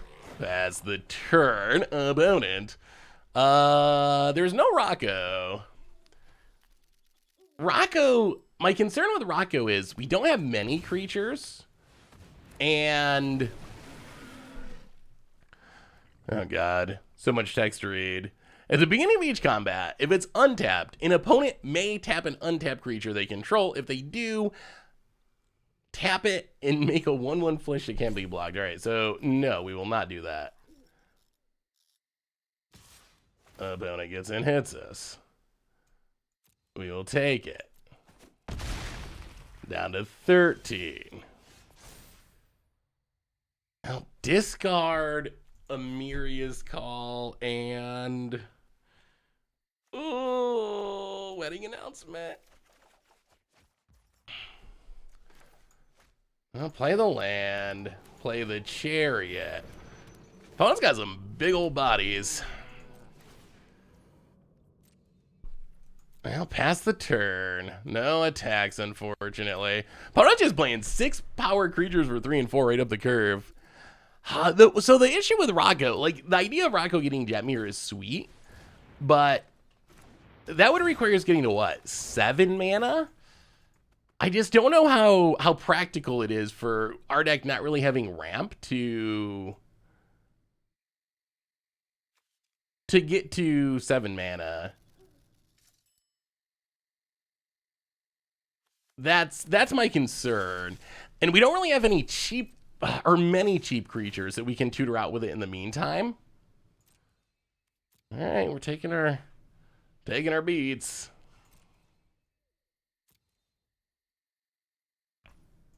Can we get out of rabble rousing? Even more shakedown heavies. And opponent draws a card. Yeah, Grange is pretty good. So we can make 2 tokens with March of the Multitude? Maybe March of the Multitude just isn't very good. Oh, we haven't drawn a Jetmir either. We have not drawn a single Jetmir. So I think that's also part of the problem. No Jetmir. Oh, we don't even have the tokens to do it? All right, never mind. Untap. We draw land. We flip the Saga. Well, I mean, I think this is a plan. Land, rabble rousing. Hideaway a... wedding announcement. Go to combat. Swing. Make some treasures and some tokens. Play a wedding announcement. Opponent's gonna block and block. Okay. Opponent goes to 14. I feel like we have a shot. We got a shot. We draw a card. It's a Fable of the Mirror Breaker. Opponent untaps. Okay, carry added. That's okay. That's okay. It's a redraw, but that's okay. Opponent's gonna draw a lot of cards this game, I can tell you that. Because we're going to have to start letting them draw with these shakedown heavies. Opponent plays a land. We will tap a token. Opponent, are we going to get there? Are we going to get there? Opponent gets in. Untap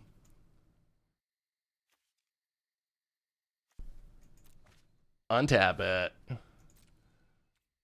Untap it. All right.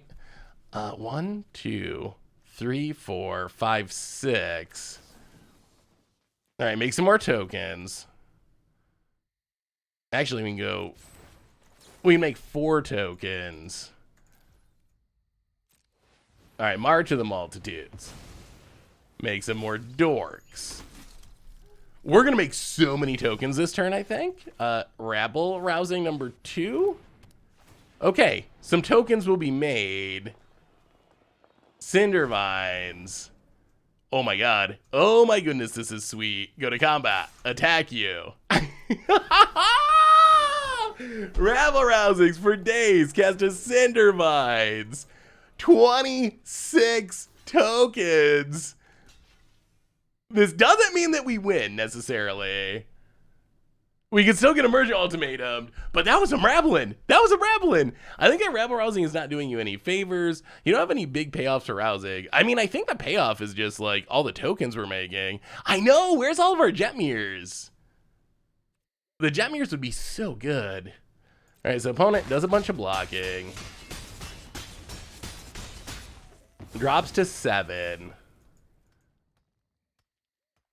Oh, do we blow up the Great Henge? 1, 2, 3, 4, 5, 6. Oh, Jetmir. Jetmir is that's what we're trying to do. If we'd hit the Jetmir, it would be so good. I'll play the tap land, a tap draw, a Miria's Call, opponent scopes it up. All right, we did it. We didn't hit our Jetmir, but we did get there. Okay, that actually was kind of cool. It worked, sort of, in its weird old roundabout way. Oh, could you imagine if we had Jetmir? We would have dealt so much damage. Rabble Rousing was sweet. How deep are you with 4 Jetmirs? I mean, we got all the Jetmirs. We have the full playset of Jetmirs. I don't know, that felt okay. That felt okay. That didn't feel. Let's try it again. Let's try it again. Actually, we need to give away. We need to give away another booster pack. All right, easy one. Easy question. First one to answer it correctly gets the booster. What is the proper way to eat a bowl of cereal? Any chance of you coming to Europe at some point? I'm Canadian, living in UK. Would love to jam some games with you. It's possible. I'm sure at some point I'll get there. Oh, I believe. Okay, Spoon is technically correct, but that's not the answer I was looking for, so I can't count it. The Ghost of Dak Faden was the first one to answer it correctly. No milk, of course. You can't have milk on your cereal. Ghost of Dak Faden, this booster's for you. We need a mythic. We haven't gotten any mythic yet. We need a mythic. We need a mythic. Also, bonus question, and I'll know if you're lying. Do any of you eat your cereal without milk? Anyone? Show of hands. Show of hands. All right, Ghost of Dak Faden, this pack's for you. Also, send me an email, sarah@mtggoldfish.com. I will get it sent out. Let me know if you want the card signed. Anyone else without milk? Anyone? Adults don't eat cereal. Well, yeah, I mean, I don't eat cereal often, but yes. Wait, yes, you do eat it without milk? Cereal, then milk. The fry. There you go, on the side. Exactly. All right, let's see what this rare is and then get back to our... Actually, hang on. We got to play a land real quick. All right, Ghost of Dak Faden. Boom, boom, boom. I need a better setup for this with cameras for opening booster packs, I think. I'm like leaning way over and... All right. Noel, first uncommon, Noel Warband. The Rug of Smothering. Meteor Golem. Scanos Dragonheart. Closing in on that rare. Criminal Past is our background. And, ooh, okay. I mean, not a high-end mythic, but that is a Bladus Elves. Bladus Elves, one of the big reprints from the set. And a Fang Dragon is the foil. Well, Ghost of Dak Faden, send me that message. They are all yours. Thank you for hanging out today. Definitely appreciate it. All right, and then also cereal then milk. The fight riff. The fight riff. For being someone who eats cereal in the proper way. This one, I still got so many boosters, and we're like a decent ways into the stream. So this one's for you, Fight Rift, and then I promise we'll get back to the game. I promise. Actually, we can go back to the game and do this. I think we can do both. We can multitask. All right. So Fang Riff, same deal. Send me a thing. SanFernando@mtggoldfish.com. I will get you hooked up with whatever the good cards are from this pack. Let's see. Leaning off screen. Here we go. Commons. Now I can't see the cards. Yeah, I definitely need a better setup for this. I need a technical advisor. How can I open packs on stream and give them away in a way that makes sense? Boom, uncommon 1 in the green screen. Cut a deal. Pretty good card, actually. The new Secret Rendezvous. Parter's Seal. Sarvok.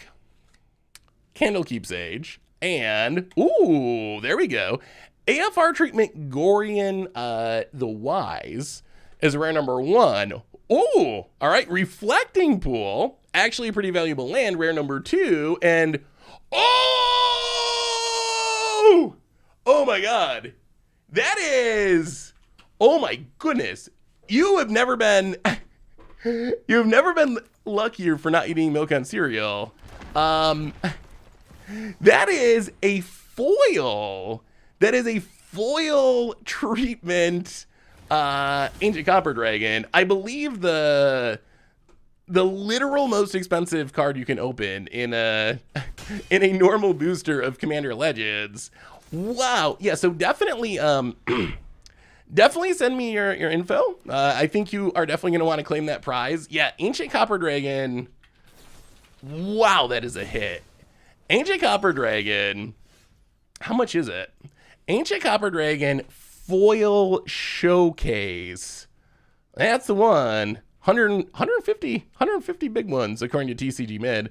Yeah, so that's a good card. That's a good card. Best card in the set.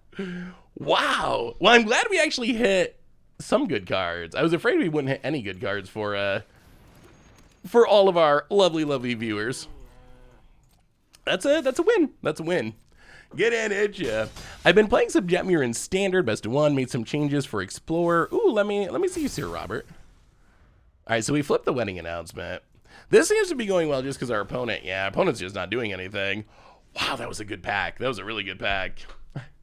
But if I find out that you've been eating milk on your cereal, I'm taking the card back. I will tear it up on screen. How do you feel about flip it or rip it, chat?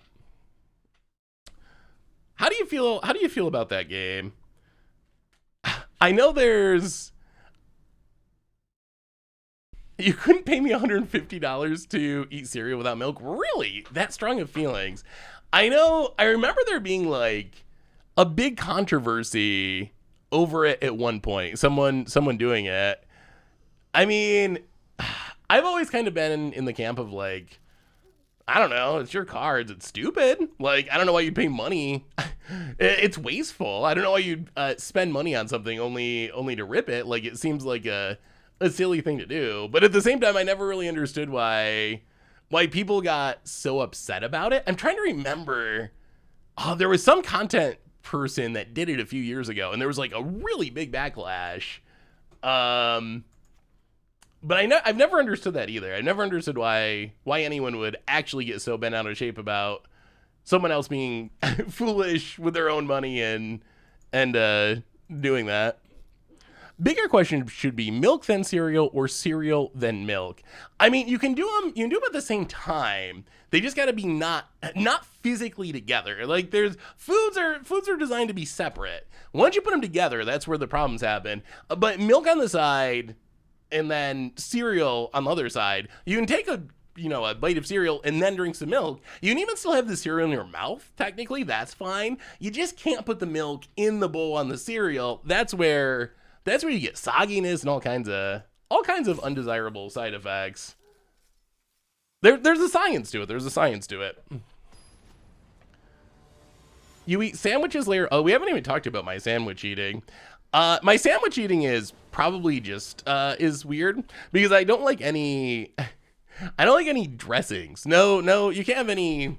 I don't know, fluids. What's a dressing?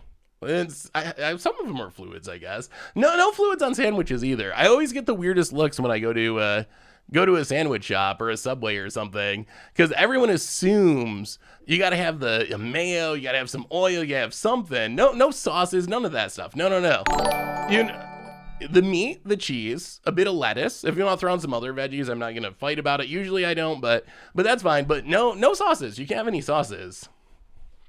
Same, I think it's the same concept, the sogginess thing. Why would I want my bread being infused with, liquidy sauces that are going to make it all soggy and gross? That seems like a bad idea. Why would I do that? Why would anyone do that?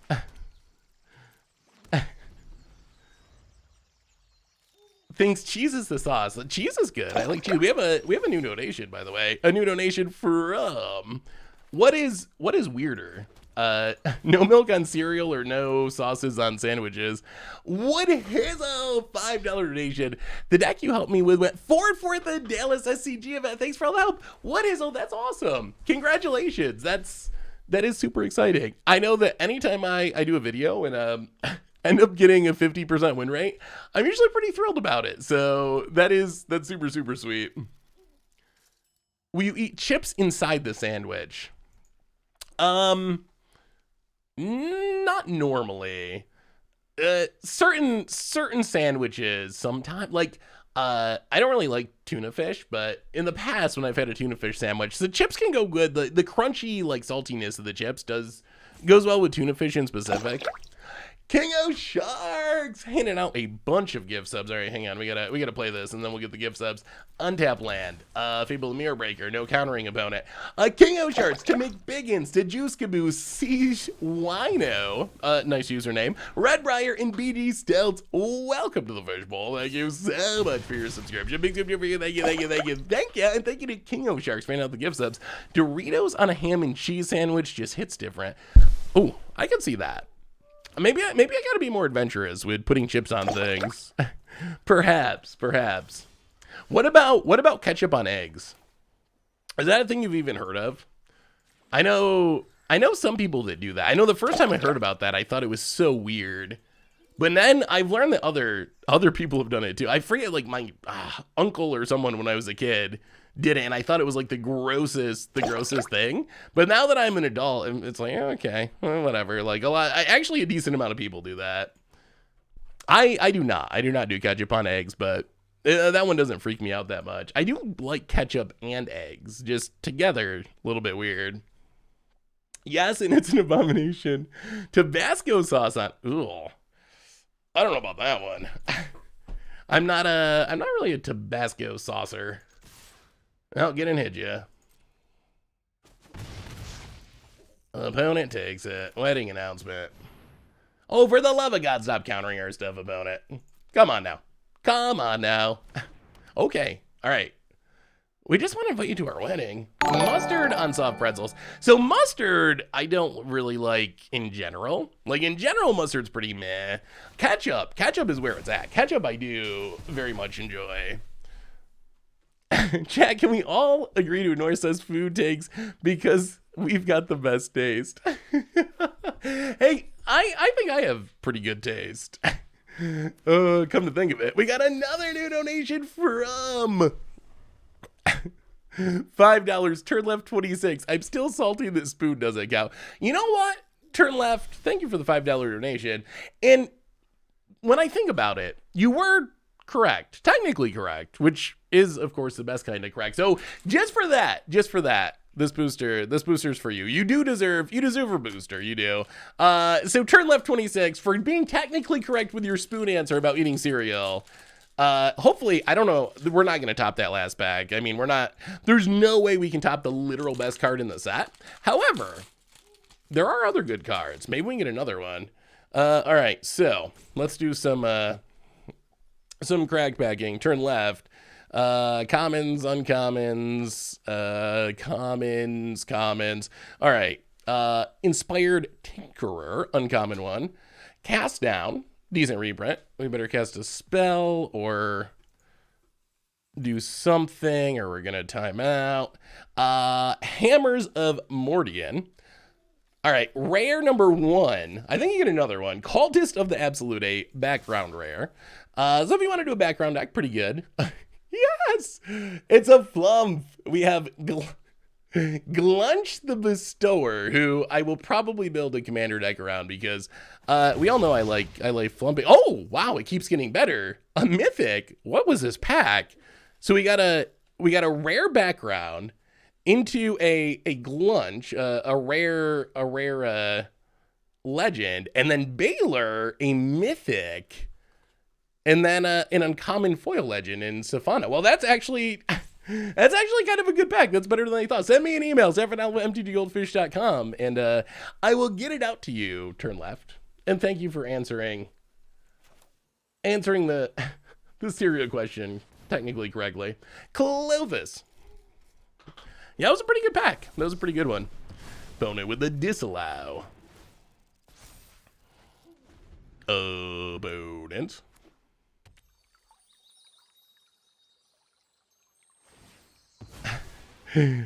My opinion's invalid because I separate milk and cereal. Really, you should try it. I'm telling you. Your life will change for the better. Your life will change for the better once you do. Well, Fable the Mirror Breaker. It would be really sweet if our opponent stopped countering our stuff every turn. That one resolves. Play the tap land, Legion Landing, and go. About it. What is this blue-black, just blue-black control?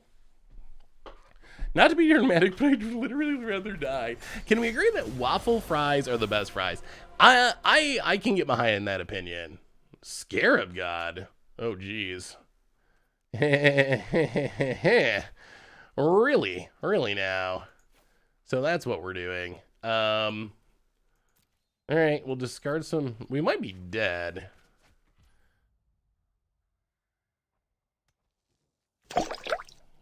Oh, we have so many creatures in our... Maybe we should not have discarded all those. Well. Go to combat. Attack with everything. We need the treasures. We need this flippage. We need the mana. We are going to lose a creature, which isn't ideal, but... So opponent takes the beads. Waffle fries I do like. Waffle fries, I would say, are probably the best fries. Actually, okay, best fast food fries. No worries, Seth. I agree with you. Both accounts, sandwich and cereal. You do have comrades in chat. Thank you, Carl, and I appreciate the cheer. I'm glad someone knows. At least someone understands the way you're supposed to eat your cereal. All right, Clothis, Fable and Mirror Breaker. Hopefully we can just close it out even through the Scarab God. What about best fast food fries?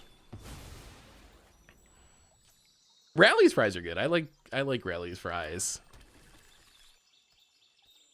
Opponent passes. All right, triggers.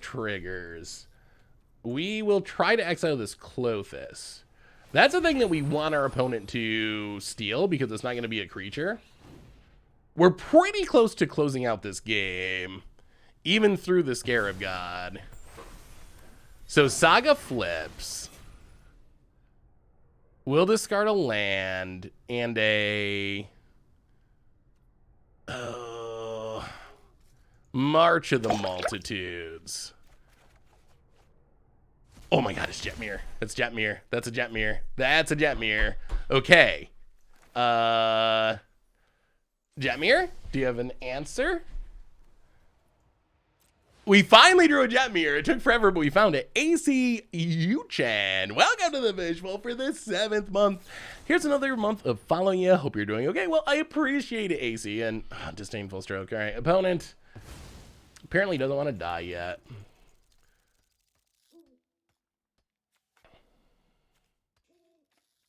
Well. Huh.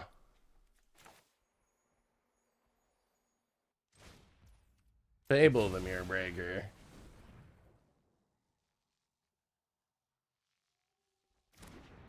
Resolves.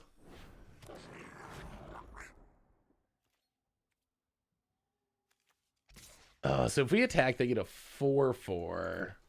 Well, no attacks past the turn. All right, opponent, do your worst, Scarab God. Do your worst. We might regret discarding the Skyclave. Opponent gets a Skyclave. Hits our Clothis. Scries with Scarab God. To the bottom. Draws a card. Oh, we're just so close. We're so close.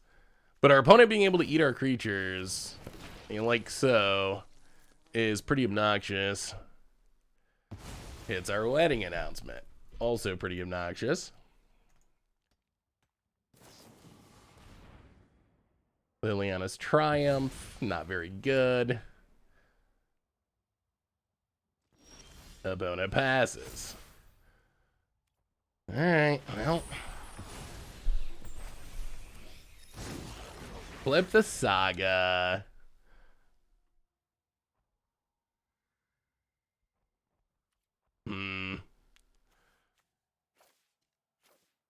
We need a Jetmir. We need a Jetmir.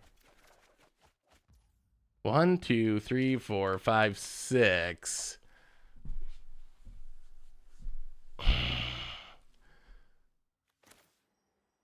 Alright. Azeka's Chariot.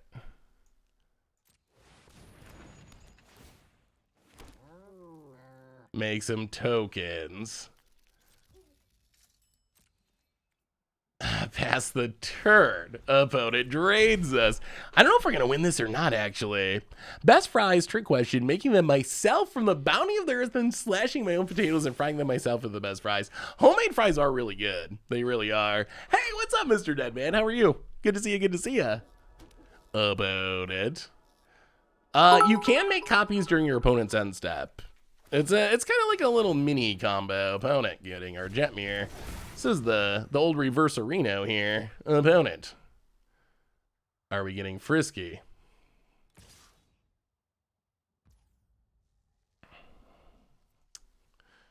Okay. Oh, Vigilance. Wow. This Scarab God has completely taken over this game. 1, 2, 3, 4, 5, 6. Do they have another counter?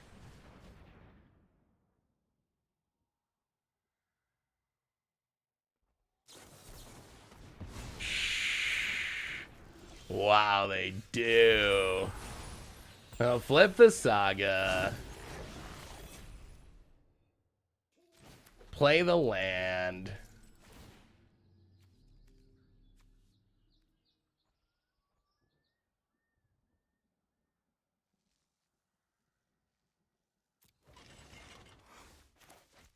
Amiria's Call.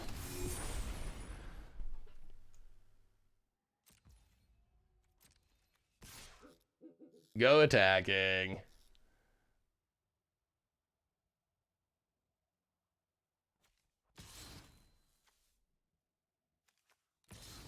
Are we gonna die?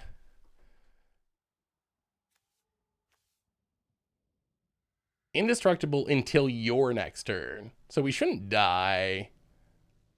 All right, go attacking. Make some treasures.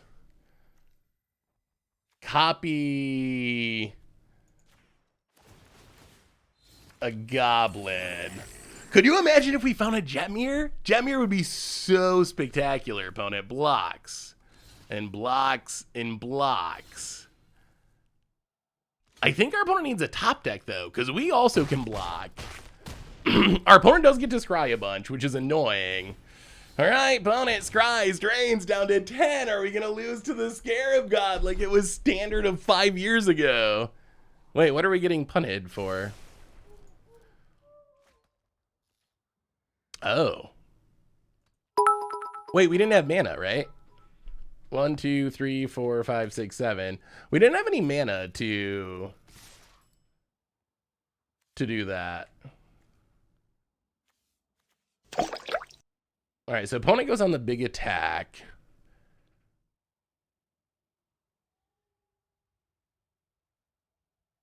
We will block, block, block, block.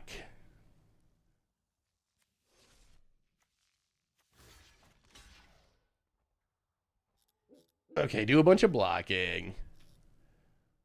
Take 5. I mean, our plan is to win this turn.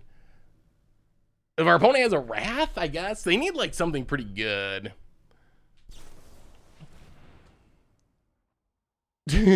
Okay, moment of craving.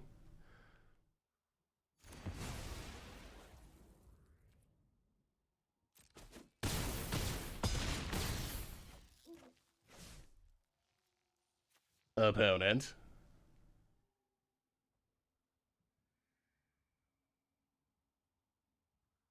So we can do a little mini Kiki combo. Kiki, copy Kiki. Kiki, copy Kiki. Kiki, copy Kiki. Oh, we gotta be winning now. There's no way, right? There's no way. Oh, wow, that was a wow. Okay, got there. This deck's actually been working. Our Team Brew tokens. We haven't lost with it yet, right? Are we what 3-0? Not bad, not bad. Yeah, maybe it would have been better to. Why not make 2 angel tokens? Well, I mean, we can make Kikis and then make angels, right? We can make 5 Kikis and then we can make 5 angels. Like, we couldn't, that works, right? Or no? So Kiki, copy Kiki, get 5 Kikis, and then if we want to, we can use them all to copy angels during our turn. It ends up, I think it ends up being the same. I'm pretty sure.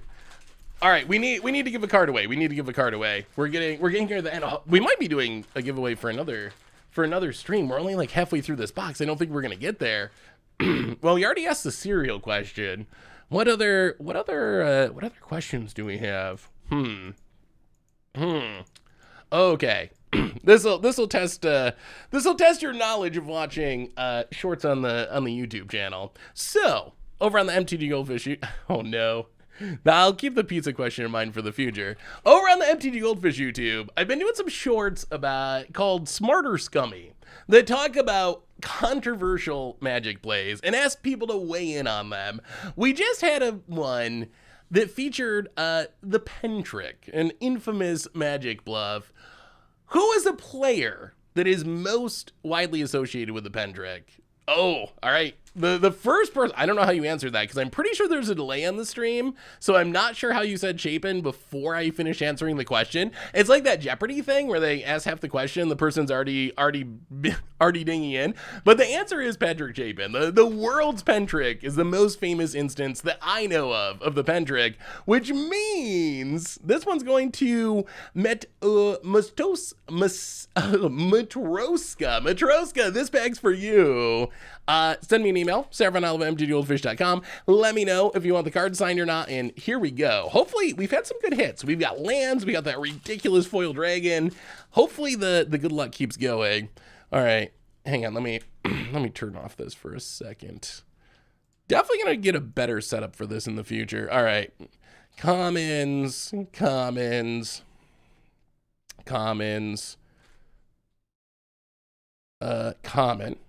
Oh, destroyed common.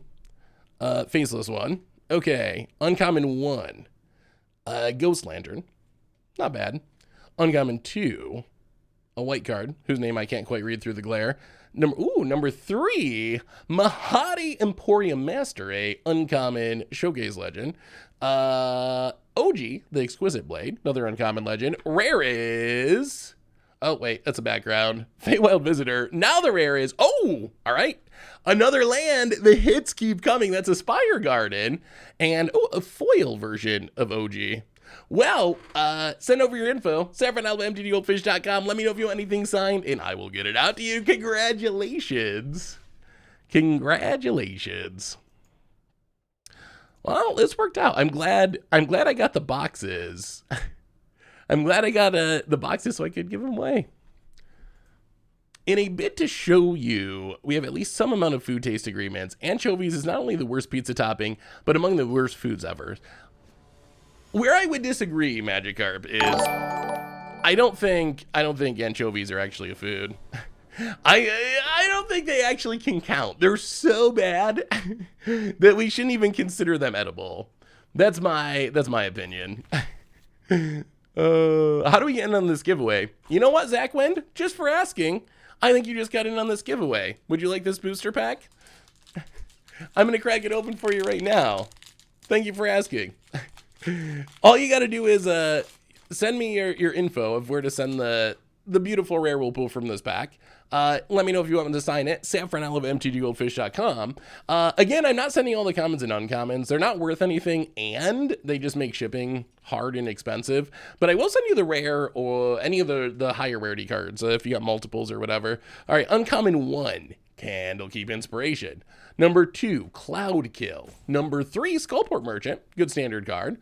We have an uncommon legend, Kaiga, the Assassin.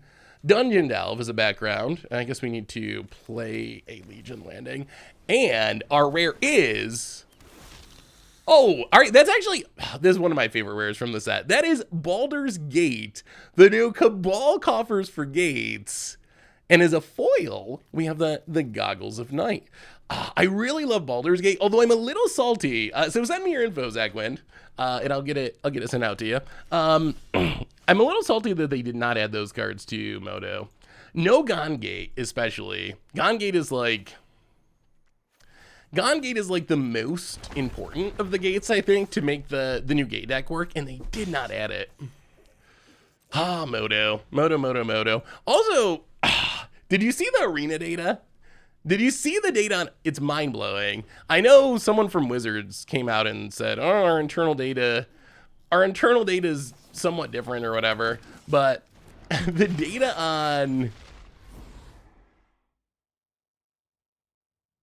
what are we discarding here? So we flipped this. March of the Multitude. So we can't cast Ginny this turn no matter what. You know what? I think we actually sadly discard Ginny. So we get Croxid. We draw another March of the Multitude. Well, go to combat. Flip. Jetmir's Garden. Oh, hit you first. Jetmir's Garden. We're going to set up for some big tokens here in the future. I don't know if you saw the numbers on the formats that see play on Arena. It's kind of shocking. Oh, Mayhem Devil. Oh, okay. Well, how about a rabble rousing? Getting a wedding announcement. Attack. Make some tokens. Yeah. Opponent. Gonna block. Well, we'll see how much they can ping our stuff down. Opponent untaps. No fabled passages, please. The numbers are absurd. And I know, again, Wizards said, someone from Wizards said, oh, our internal data looks different than this. So whatever, like, we got to take it with a grain of salt. It's untapped.gg data. But look at these numbers for the last couple months. Oh, I missed a donation. Oh, I'm sorry, Dries. I'll get it right now. Standard 2 million games. This is best of 1, best of 3 combined. Standard 2 million makes sense. Explorer 500,000, second most popular format. That's kind of surprising to me. Like, I loved Explorer, but I didn't realize it was doing that well. Historic Brawl, 360K. Historic 250K. Alchemy, 42,000. 42 compared to 2 million or 500,000. It's, that's a dead format. That's a dead format if I have ever seen one. Like, that is kind of ridiculous how low that is. Well, okay. Let's do some rabble rousing. Wedding announcement for free. Okay, so I have gained a respect for rabble rousing. Rabble rousing is the card that just crushes people, and this deck's working. This deck is actually kind of working. We have a new donation from Dries2020, $10 donation. Today was the last day of teaching of the school year. I'm on vacation now. Cheers, Seth. Also, what's a guy got to do to get more Pioneer rather than Explorer? That's a good question. Also, Dryce, thank you for the donation. And you know what? For that donation, I think you should get a booster pack. You haven't got a booster pack today, right? I'm pretty sure. Dryce, this one's for you. If you would like this booster pack, send me an email, sanfernal@mtggoldfish.com, and I will send you the good cards from it. And let's crack it open right now. This March of the Multitude is going to be insane. And I will put that question to the rest of you. Y'all are awesome, and I love you, and y'all hang out for streams. The question is, what would you rather see, Pioneer or Explorer? All right, Uncommon 1, Modify Memory. Uncommon 2, The Noblest of Purses. Uncommon 3, Hammers of Mordian. Background, the Flaming Fist, and ooh, all right, Rare 1, Bane, Lord of Darkness, the Esper Crim God. Bane's kind of sweet. Esper Aristocrat Legend. Rare number 2, Mirror of Life Trapping, the weirdest card in the set. Still not really sure what it does. And then Goliath Paladin, a nice giant paladin. Well, those ones are for you, Dryce, if you'd like them. Send me a message, sarahvanalva@mtgoldfish.com, I'll get them to you. But what do you pick, chat? Pioneer? So the upside of Explorer is people like streams on Arena. I don't think people don't really care on YouTube. But it seems like in general, for streams, people prefer Arena to Moto. We play both of them. It's not like we never play Moto or anything, but if it's close, I tend for streams in specific to default to Arena. On the other hand, Pioneer is, I guess, a realer format. 1, 2, 3, 4, 5, 6, 7, 8, 9, 10. All right, March of the Multitudes. Let's just make 6. Make 6 1/1s. Oh, we could have made 7. I miscounted. I mean, I think our opponent's dead regardless. Explorer on Twitch and Pioneer on YouTube would be great. That's kind of how it is, mostly. Opponent kills a token. Shambling Ghast. Just give up, opponent. There's no coming back from this. You were dead. You might not realize it, but you're dead. Hey, what's up, Gold Pancake? Good to see you. I'm glad you made it. Yeah, Chain Whirler would be a blowout. I don't think this deck plays Chain Whirler, though. Sure. Ping away, friend. Ping away. I mean, opponents doing what they can to mow down these 1/1s. So obnoxious. Okay. Well, they just have a handful of Deadly Disputes. Yes, they had a handful of Deadly Dispute and Shambling Gas, which is, I guess, sort of, kind of keeping them in the game. Also, I gotta say, rabble-rousing March of the Multitudes is kind of sweet. Like, the fact that the tokens aren't tapped and attacking means we can swing with our team, and our team kind of gets vigilance in a weird way, because everything they attack with gives us a token that then we can use to march. So that synergy's been kind of sweet. All right, opponent, still not giving up. Sacking a treasure, still not giving up. Never gonna give up. We have a new donation, Priest of Forgotten. I don't know if our opponent realizes that none of this matters. Like, they gave it a good shot, but really when it comes down to it, none of the things they're doing actually matter. Swing with everything, make a million tokens. Opponent blocks and blocks. I mean, I guess maybe there's some world where they burn us out this turn. It doesn't seem likely, but I guess it's not fully impossible. Opponent goes to 3. Well, we will Fable the Mirror Breaker.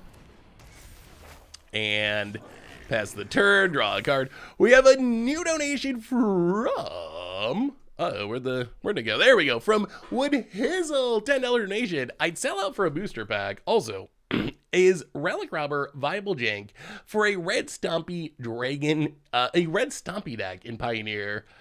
Well, Wood Hizzle, thank you for the donation, and opponent, thank you for scooping it up. And you know what? I think you can get your sellout booster, Wood Hizzle. You don't have to donate for a booster, but you asked nicely. So, is Relic Robber viable jank? Relic Robber's jank. Is it viable jank?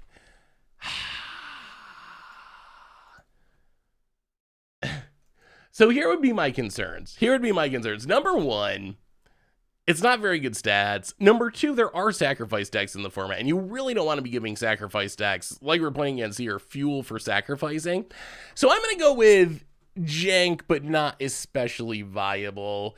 Is a 2/2 for 3, even with haste, just not big enough to get in. And then there are some matchups where getting in isn't even that good. So maybe it could be a sideboard card in like a specific meta against a specific deck, but really I'm leaning towards no. Good news is though, all right, opponent's playing sacrifice. Oh, we forgot to, oh, we got Hearse. I was gonna say we forgot to add Graveyard Hate, but we got Hearse. That's good. Clothis is good, and then Arya seems good. All right, let's get this pack. Let's get this pack going. This pack's going to Woodhizzle. Thanks again for the donation. So, random commons here. There we go. Random commons. Uncommon number 1, we get Owlbear Shepherd. I really need a better way of doing this. Drill Mole. Uncommon number 2, Nothic. Uncommon number 3. Ooh, I like how this dragon looks. I know it's a random uncommon one. It's not very good, but I do like the art on that one. Flaming Fist as our background, and our rare is Wand of Wonder, which is actually a cool card. I like Wand of Wonder. And then Ball's Invoker as the foil. Wand of Wonder, it's like, oh, we got a sideboard. Oh my god. 18 seconds. That is not a lot of seconds in a sideboarding situation. How is it? Okay, 61 card special it is. Relic Rapper is a pain in the butt when you get hit by it. That is true. There are decks that really struggle with it. Yeah, I like Wand of Wonder. I think Wand of Wonder is a neat card.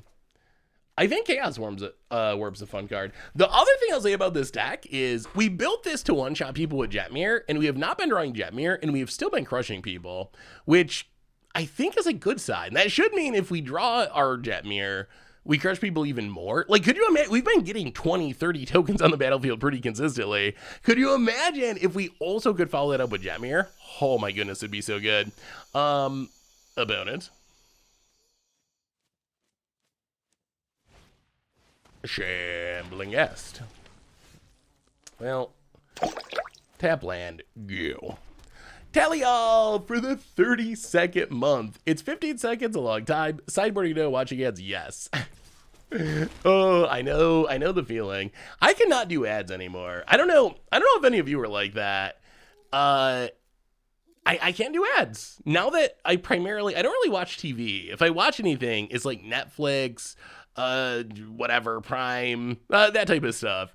And now that I'm used to not having TV with ads, I can't do it. If I ever turn on the TV and see an actual show on TV, it drives me up the wall. Like, it's really just, it's so annoying. So I just can't do ads. I can't do ads anymore. I don't know what Netflix is doing these days. I really don't. I don't even know anymore. Favorite set to draft? Oh, Rise of the Eldrazi is probably still my all-time favorite. Like, Rise of the Eldrazi was just such a good draft format. Originally, Nistrahd I liked a lot. Sadly, a short bit. Welcome to the Fishbowl with a gift sub, actually, to Green on Greens. Big skip cheer for you. So sadly, opponent gets in. Now I can't remember what I was sad about. What were we talking about? I got distracted by subs and then games, and now I lost my train of thought. Am I going to any Dead and Company shows this summer? I might go to Phil Lesh and Friends. There's a cool, I don't know if any of you are in the upstate New York area. I just went to a show the day I got back. The reason I had to leave Command Fest Richmond first thing Sunday morning is I went to see Bright Eyes at a place called Break and Skiff Apple Orchard, which is up by Syracuse. And It was a really sweet venue. I'd actually never been there before. It's a new place that opened since the pandemic, and it was an actual apple orchard for many many years. And they have like ciders and food and all that stuff. But then they also just build a full on. I don't know. I bet they could hold like 5,000 people there. But they also just build a full on stage out in this apple orchard, and you can go and it's got a big hill. It's all you can lay out a blanket or whatever and sit on the hill, or you can get up by the stage and have a more like concerty experience. But it was actually a really cool venue. So yeah, Phil Lesh and Friends is playing there later this summer, so I might try to go to that. Also, Wilco is going there in August, which I think I will definitely try to go to that one. I've never actually seen Wilco. Have I heard Connor's other bands? Some of them like hit or miss stuff. Honestly, a lot of Connor's stuff more recently, I'm kind of mad personally. Some of it's okay. It's not bad. I like Bright Eyes stuff, especially from the first years, the early years. But yeah, the newer stuff, I'm a little more like, opponent. Yeah, I was impressed. It's the first time I'd been. I guess I'd been around as an orchard, like an apple orchard, for a long time, but it's the first time I'd ever been there for a show. You know what? We can probably discard a land. Opponent. Double Mom Nixless. Opponent's passing.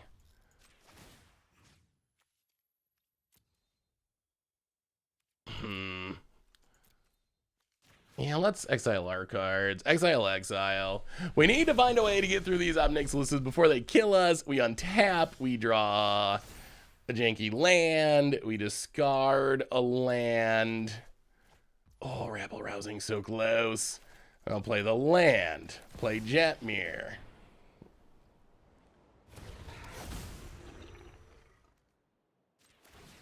Through the hearse. Go to combat. Hell, let's see what you got. Attack up Nixless. Attack up Nixless. Make a treasure. It would be nice if we could kill at least one of them. Opponent. Thinking. Looking. If you like Wilco, you gotta check out Little Kid. They have played some kind of lo-fi folk rock country, what have you. Ooh, I'll have to check them out. I'm sure I'd like them. Little Kid. Yeah, I don't think I've ever heard them. Hey, Seth. Okay, opponent. Deadly Disputes. Pings. Draw some cards. So we kill an Obnixilus at least. We pass the turn. Opponent untaps. Okay. Gonna be close. Yeah, apparently there's a lot of New Yorkers around here, which is kind of ridiculous. The New York State Fair, yeah. I mean, I've been to it as a kid, but it's not something I go to often. Dan & Co. is coming to Bethel and Saratoga Springs. Oh, okay. Yeah, not super close, but close enough. Are you going to shows this summer, Grateful Dead? Whenever you say you're from New York, everyone assumes it's New York City, and there's a huge difference between Western New York, upstate New York, and New York City. It's really like a whole different world, really. So yeah, it's interesting so many people are from upstate. About it. Cauldron Familiar down to 10. But it has one card in hand. All right, so we get to untap. We could draw Join the Dance. Well, are we finally going to go off with Jetmir? Maybe. Rabble Rousing.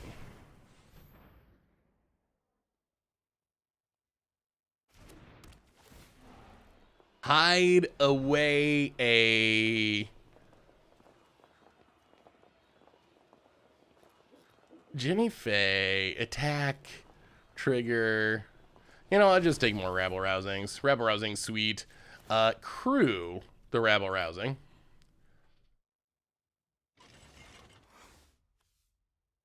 Go to combat.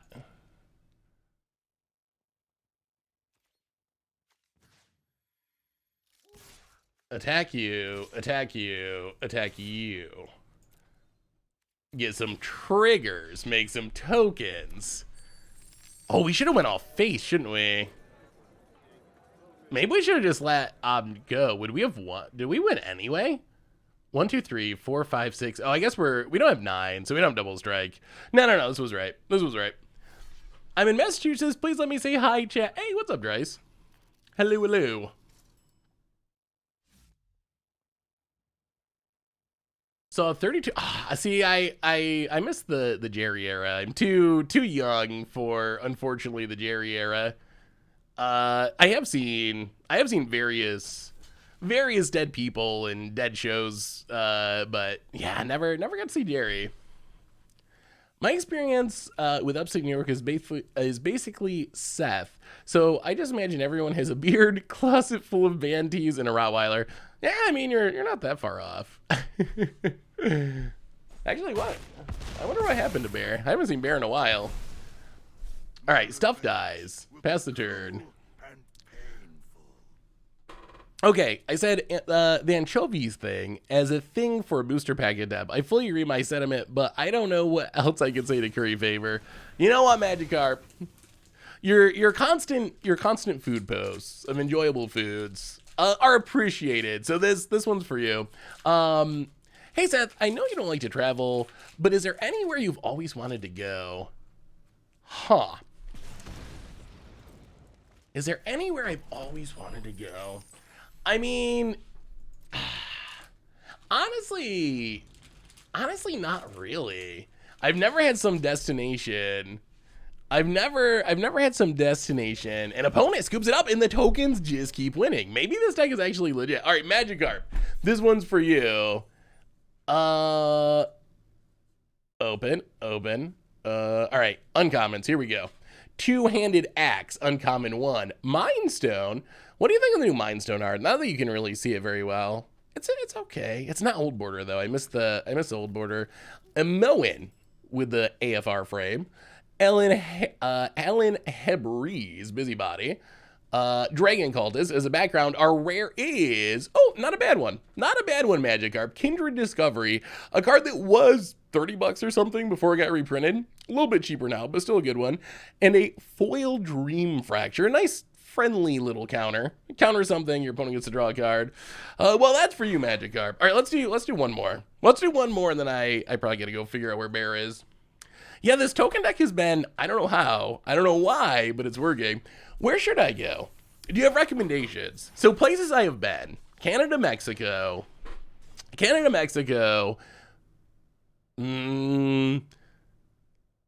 Let's see. In the United States, I lived in Colorado for a while, down through like Texas and so forth. Richmond recently. I've actually never been to the West Coast of the United States. I know Krim always gets on me about going to the West Coast, and I'm sure I will eventually. It's just so far away. It's such a hassle of travel. Although honestly, after hearing Phil and Nietzsche talk about 14-hour flights, Vegas, yeah, I went to Vegas. That's true. I always have fun when I go to Vegas. I'm hoping. I think it's likely that I'm in Vegas this year. It's not 100% set, but it sounds like I probably will be. So where else should I go? Those are the places I've been. So not outside of Mexico and Canada, haven't really went to any non-US places. And in the US, I haven't went out west, and I haven't really went to the south. Well, I went to Richmond just recently for Command Fest, but I haven't been more south than Richmond for a Command Fest. California is lovely when it's not on fire. Isn't it always on fire? Just going by the news, I would like to go to Alaska. I think Alaska would be interesting. Yeah, that's kind of how I am, Nukified. I love Denver though. Denver still. If I didn't have all my stuff here and family and all that kind of stuff. I think that Denver is the city. If I just chose any city in the U.S. to live in, pretty good chance that it would be Denver. Hey Seth, why did you decide not to include your loss against me and the last against the odds where you said you went undefeated with the list? Well, I went undefeated with the matches that I recorded for the list.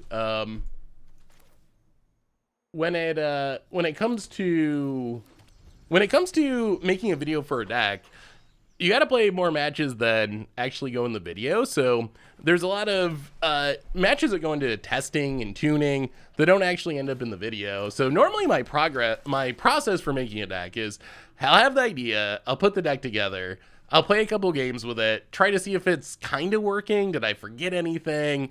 And then sometimes you change the deck and add different things, or something didn't work and you change it, and then you play a couple more games. And then after that you get to the the actual recording of the deck. There's some times where you kind of nail it the first time. Those times are great. That doesn't happen that often in brewing, but sometimes you put the list together and you jump into a game and it feels good and you just kind of go with it and you can skip over a lot of those processes. Other times you go for days. Seriously, sometimes it takes 2 or 3 days of like, okay, this isn't working. Sometimes you scrap the whole thing. Like sometimes you go back to the drawing board and have to start all over, and you spend a whole day of playing matches trying to get to the point of like being able to have this deck work, and it just doesn't happen. So I'm sorry that the match that we played wasn't in the video, but it wasn't a conspiracy. Like when I started recording, I won 4 matches in a row, and that was that. I normally, when I talk about the record of the deck, there's just not really any way to describe all the testing and going through the brewing process of it. So I'm sorry, Ben, that you were expecting it, but what were you playing?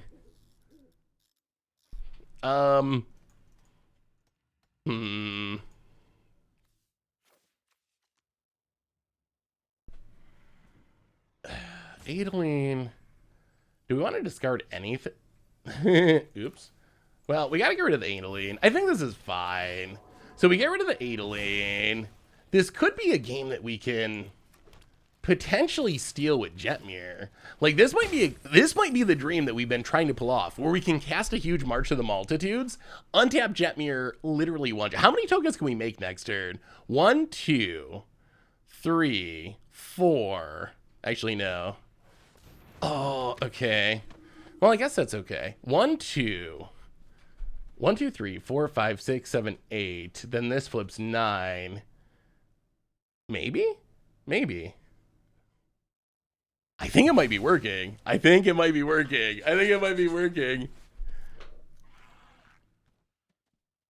to hear more about the brewing and testing process you go through, honestly, about what worked and what didn't. Yeah, there's always this like give and take when it comes to YouTube videos where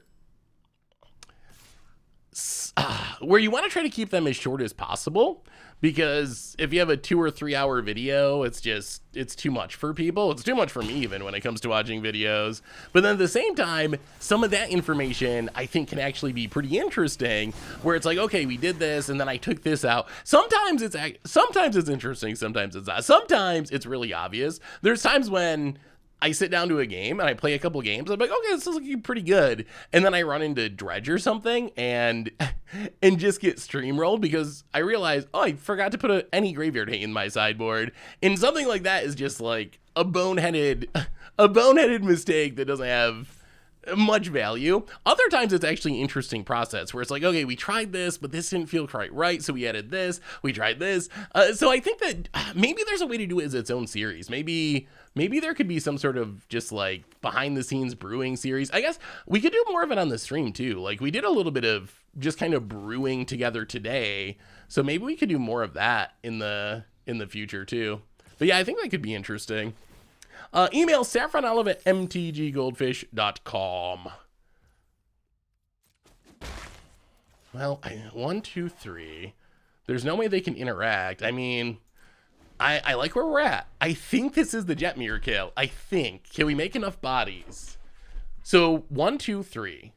1, 2, 3, 4, 5, 6.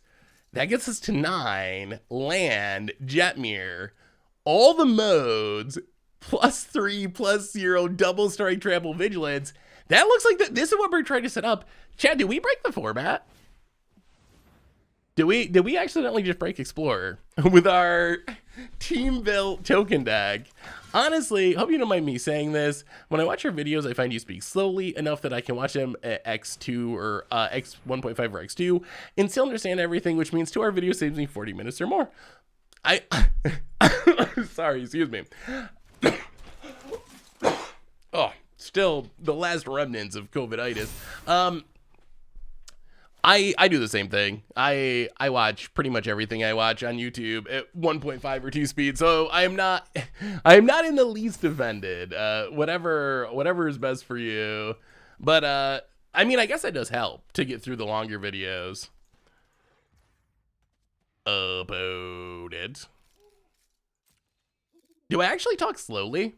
I don't. That's funny because I don't actually feel like I talk slowly, but maybe I do.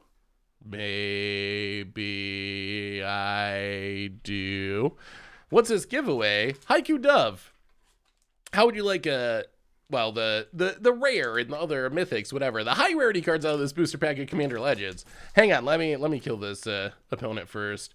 So they attack 1, 2, 3, 1. So we can go X6.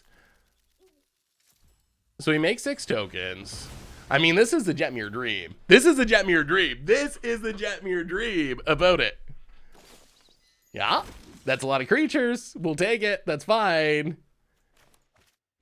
So we're gonna go to 3, which means we can still shock. Yep, down to 3. And oh, we don't even need to shock. Jetmir. Here we come. Here we come.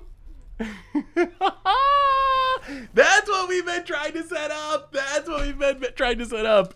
Oh, all right. Who's this pack going to? Someone just asked about a pack.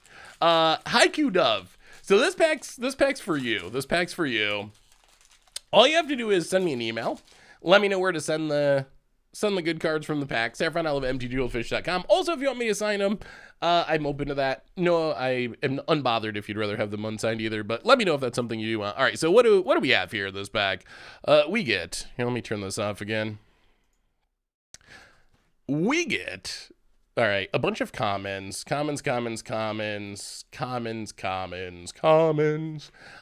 Okay. Saddle of the Cavalier.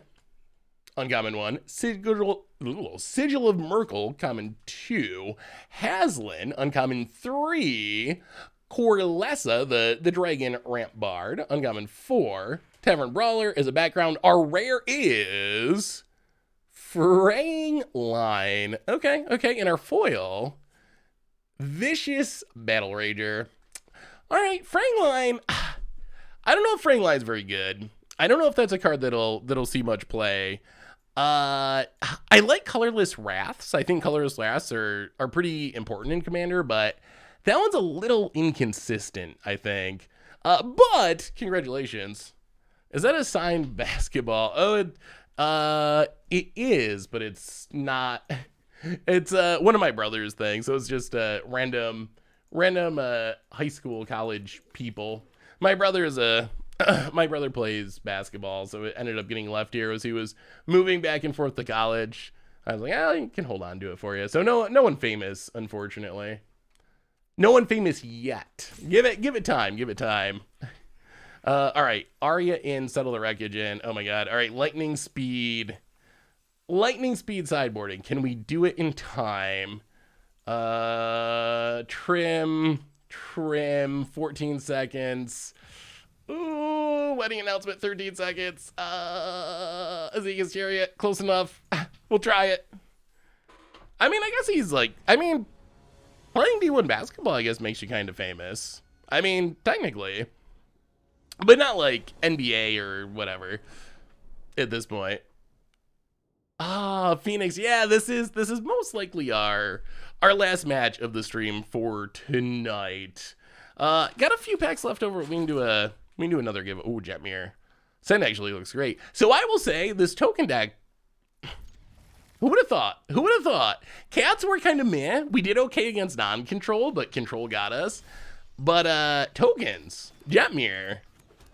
Why does no one play tokens? Why does no one play tokens?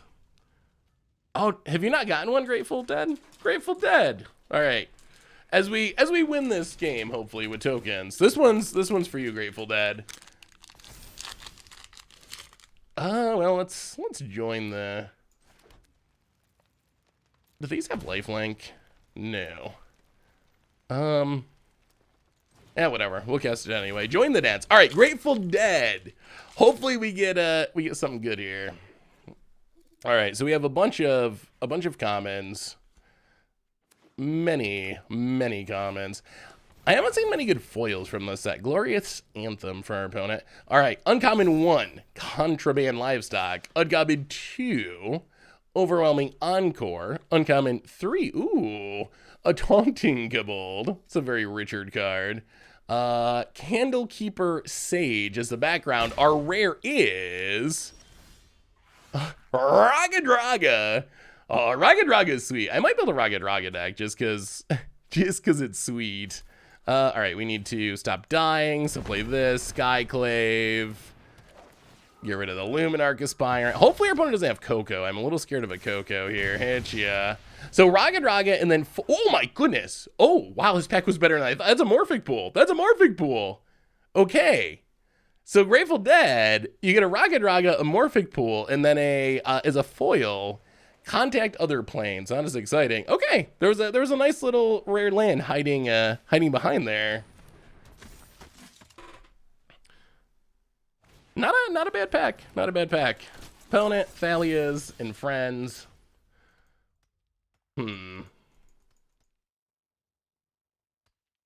How do we not die? This Thalia is actually kind of obnoxious. We have 3 creatures right now. 1, 2, 3, 4. And we're gonna have to start blocking? Huh. Ha. How do we do this? How do we do this, chat? How do we get out of this?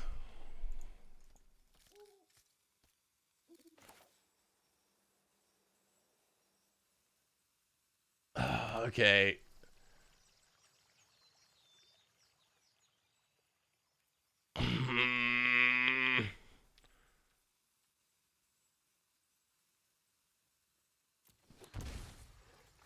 All right, let's Jetmir. Get the big body down. Pass the turn. This is gonna be close. This is gonna be super close. Just yeah, make sure to send me email if you're a winner. Let me know. Are you good game because you're killing me, or good game because we played Jetmir? Opponent goes to combat. Attacks with both. Suspicious. What is happening? Why are they hovering on their own? Jana's their own Thalia and scoops it up. And we went undefeated. We went undefeated with tokens. We have a new donation from Helichrome. Hey Seth, I was hoping you could send me some copies of any gates or vehicles you opened in the box. Hope this will pay for shipping. I'm building 5-color gates and Mardu vehicle deck I call Death and Taxes. Well, Helichrome, by all means, send me your info. Gates in vehicles. I don't know. So the rares were given away, but the lower rarity gates, by all means, you can have them. I will hook you up. So thank you for the donation. Send me an email and let me know. So these decks, I gotta say, I'm kind of shocked. Hi, you Dave. Welcome to the Fishbowl. Thank you so much for your subscription. And Ranger Man, big scoop cheer for you as well. Thank you. So what do we learn about these decks today? Yeah, opponent taking the death part of Death and Taxes, a little literally there. So what do we learn about these decks? Cats, they're cute. Yeah, I think they could be better. I don't think we cracked the cat deck by any means. We went 2-2, control got us. We did okay in other matchups. Rigo, Not that exciting. Black Market Tycoon, I think, is fine. Regal Caracol and Pride Sovereign, obviously good. But really, Jetmir. Jetmir was the card that we got excited about. So we decided, well, let's build a token deck with Jetmir. And Jetmir Tokens, which I'm going to export right now for anyone who wants the deck list, Jetmir Tokens was actually kind of absurd. I mean, small sample size, of course, so take it with a grain of salt. We only played 4 matches, but we went 4-0. 4-0, and it actually felt surprisingly solid. It felt like a real deck that could compete against a lot of different decks in Explorer. So I can definitely still be tuned up.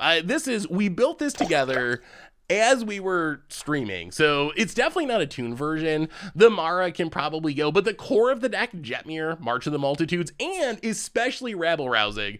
Jenny Fee we didn't draw. I think if we want to test Jenny, we're going to need to add more copies just so we draw it, because we didn't draw it. The card that blew me away, though, was really Rabble Rousing. Rabble Rousing, that was a card that we dropped in and won multiple times, and it was really good. It allowed us to turn on our Jetmir. It allowed us to just flood the board. So Rabble Rousing was super impressive. So I think there might be something here with these token cards that just really haven't caught on yet. So based on our experience, at least, I think perhaps, maybe there's actually a token deck around in the format. But on that note, everyone, I think that brings us to the end of our stream for today. So our next stream will be on Tuesday. It's spoiler season, but planning on streaming at the normal schedule. So play Rocco and play Sajini. I like Rocco a lot. I just don't know if this is the deck for it. I'm worried. I think you need ramp. I'm worried that the 3 mana extra to get Jetmir is just too much. I don't know if we're going to get the mana off enough, but it is worth trying. Ranger Man, one more pack. All right. Phoenix is, did I miss a sub? Oh no. All right, one more pack. Who's the last pack going to? Actually, who said one more pack? You know what, Ralph Rest, since you asked for one more pack. Oh no. Tuesday's my birthday, not sure I'll be able to make it. Phoenix. Phoenix. You need a birthday pack too. Oh, okay. All right. Let's just pack it. That'll be the end of the stream. No more games. Let's open these packs real quick. So this one is going to Ralph West. Ralph West, you were the first one to suggest one more pack. So here we go. Let me turn these filters off so we can see things. All right. So this pack, we get a bunch of commons. Ooh, uncommon 1, Skullwinder. Pretty good card, actually. I'm coming around on Skullwinder and Commander. Bag of Holding, Risella, Amber, and... oh, wait, that's a background. Ooh, Will's Reversal as our rare. Some little spell copying effects. And then Inspired Tinkering as the foil. So send me the email, Ralph, savronall@mtggoldfish.com. Phoenix, your birthday's coming. You need a birthday pack. So Phoenix, this one's for you. Send me an email. If you want a pack, send me an email. Remind me of the card that you got. Give me your info. Let me know if you want me to sign the card. I'll get them shipped out. So happy birthday pack going to Phoenix. What do we get here? Let's see. Uncommon 1, Amthirst Dragon. Uncommon 2, Bane's Contingency. Ooh, a nice AFR treatment, Fireball. Classic. Another one. More treatments. Victona Drow Apostate. Acolyte of Voodoo is the background and is a rare. What do we get? Tomb of Horrors Adventure. A little expensive. And a Sturge. Tomb of Horrors Adventure, in the right deck, it can be really powerful. 6 mana, though. I mean, I guess a lot of Commander Legends cards are like that. Just a little too expensive, but... okay. So I think that brings us to the end of our stream for tonight. The good news is, we'll be back on Tuesday, so happy birthday, Phoenix. Also, thank you to all of you. Y'all are amazing and awesome and spectacular, and I appreciate you all for hanging out tonight. So reminders on the way out the door. Replay YouTube. That's where you find all the old streams. Normal YouTube. Tons of stuff coming out on there. One more shout out to our sponsor, Card Kingdom. If you need some magical cards, you can get them over at cardkingdom.com. Even get a free goldfish sticker. Just let them know you want one in your order notes. If you want a card, make sure to send an email so I can send it out to you. And most importantly, thank you, everyone. I love y'all. You're amazing and awesome and spectacular. Thanks for hanging out, winning, losing, opening packs. Y'all are great. So have an amazing weekend. If you're playing Magic, if you're not playing Magic, I don't even care. Love it. Have a great time. And I will see you on Tuesday for some more fun. So until then, have a good one, everyone. And I will talk to you soon.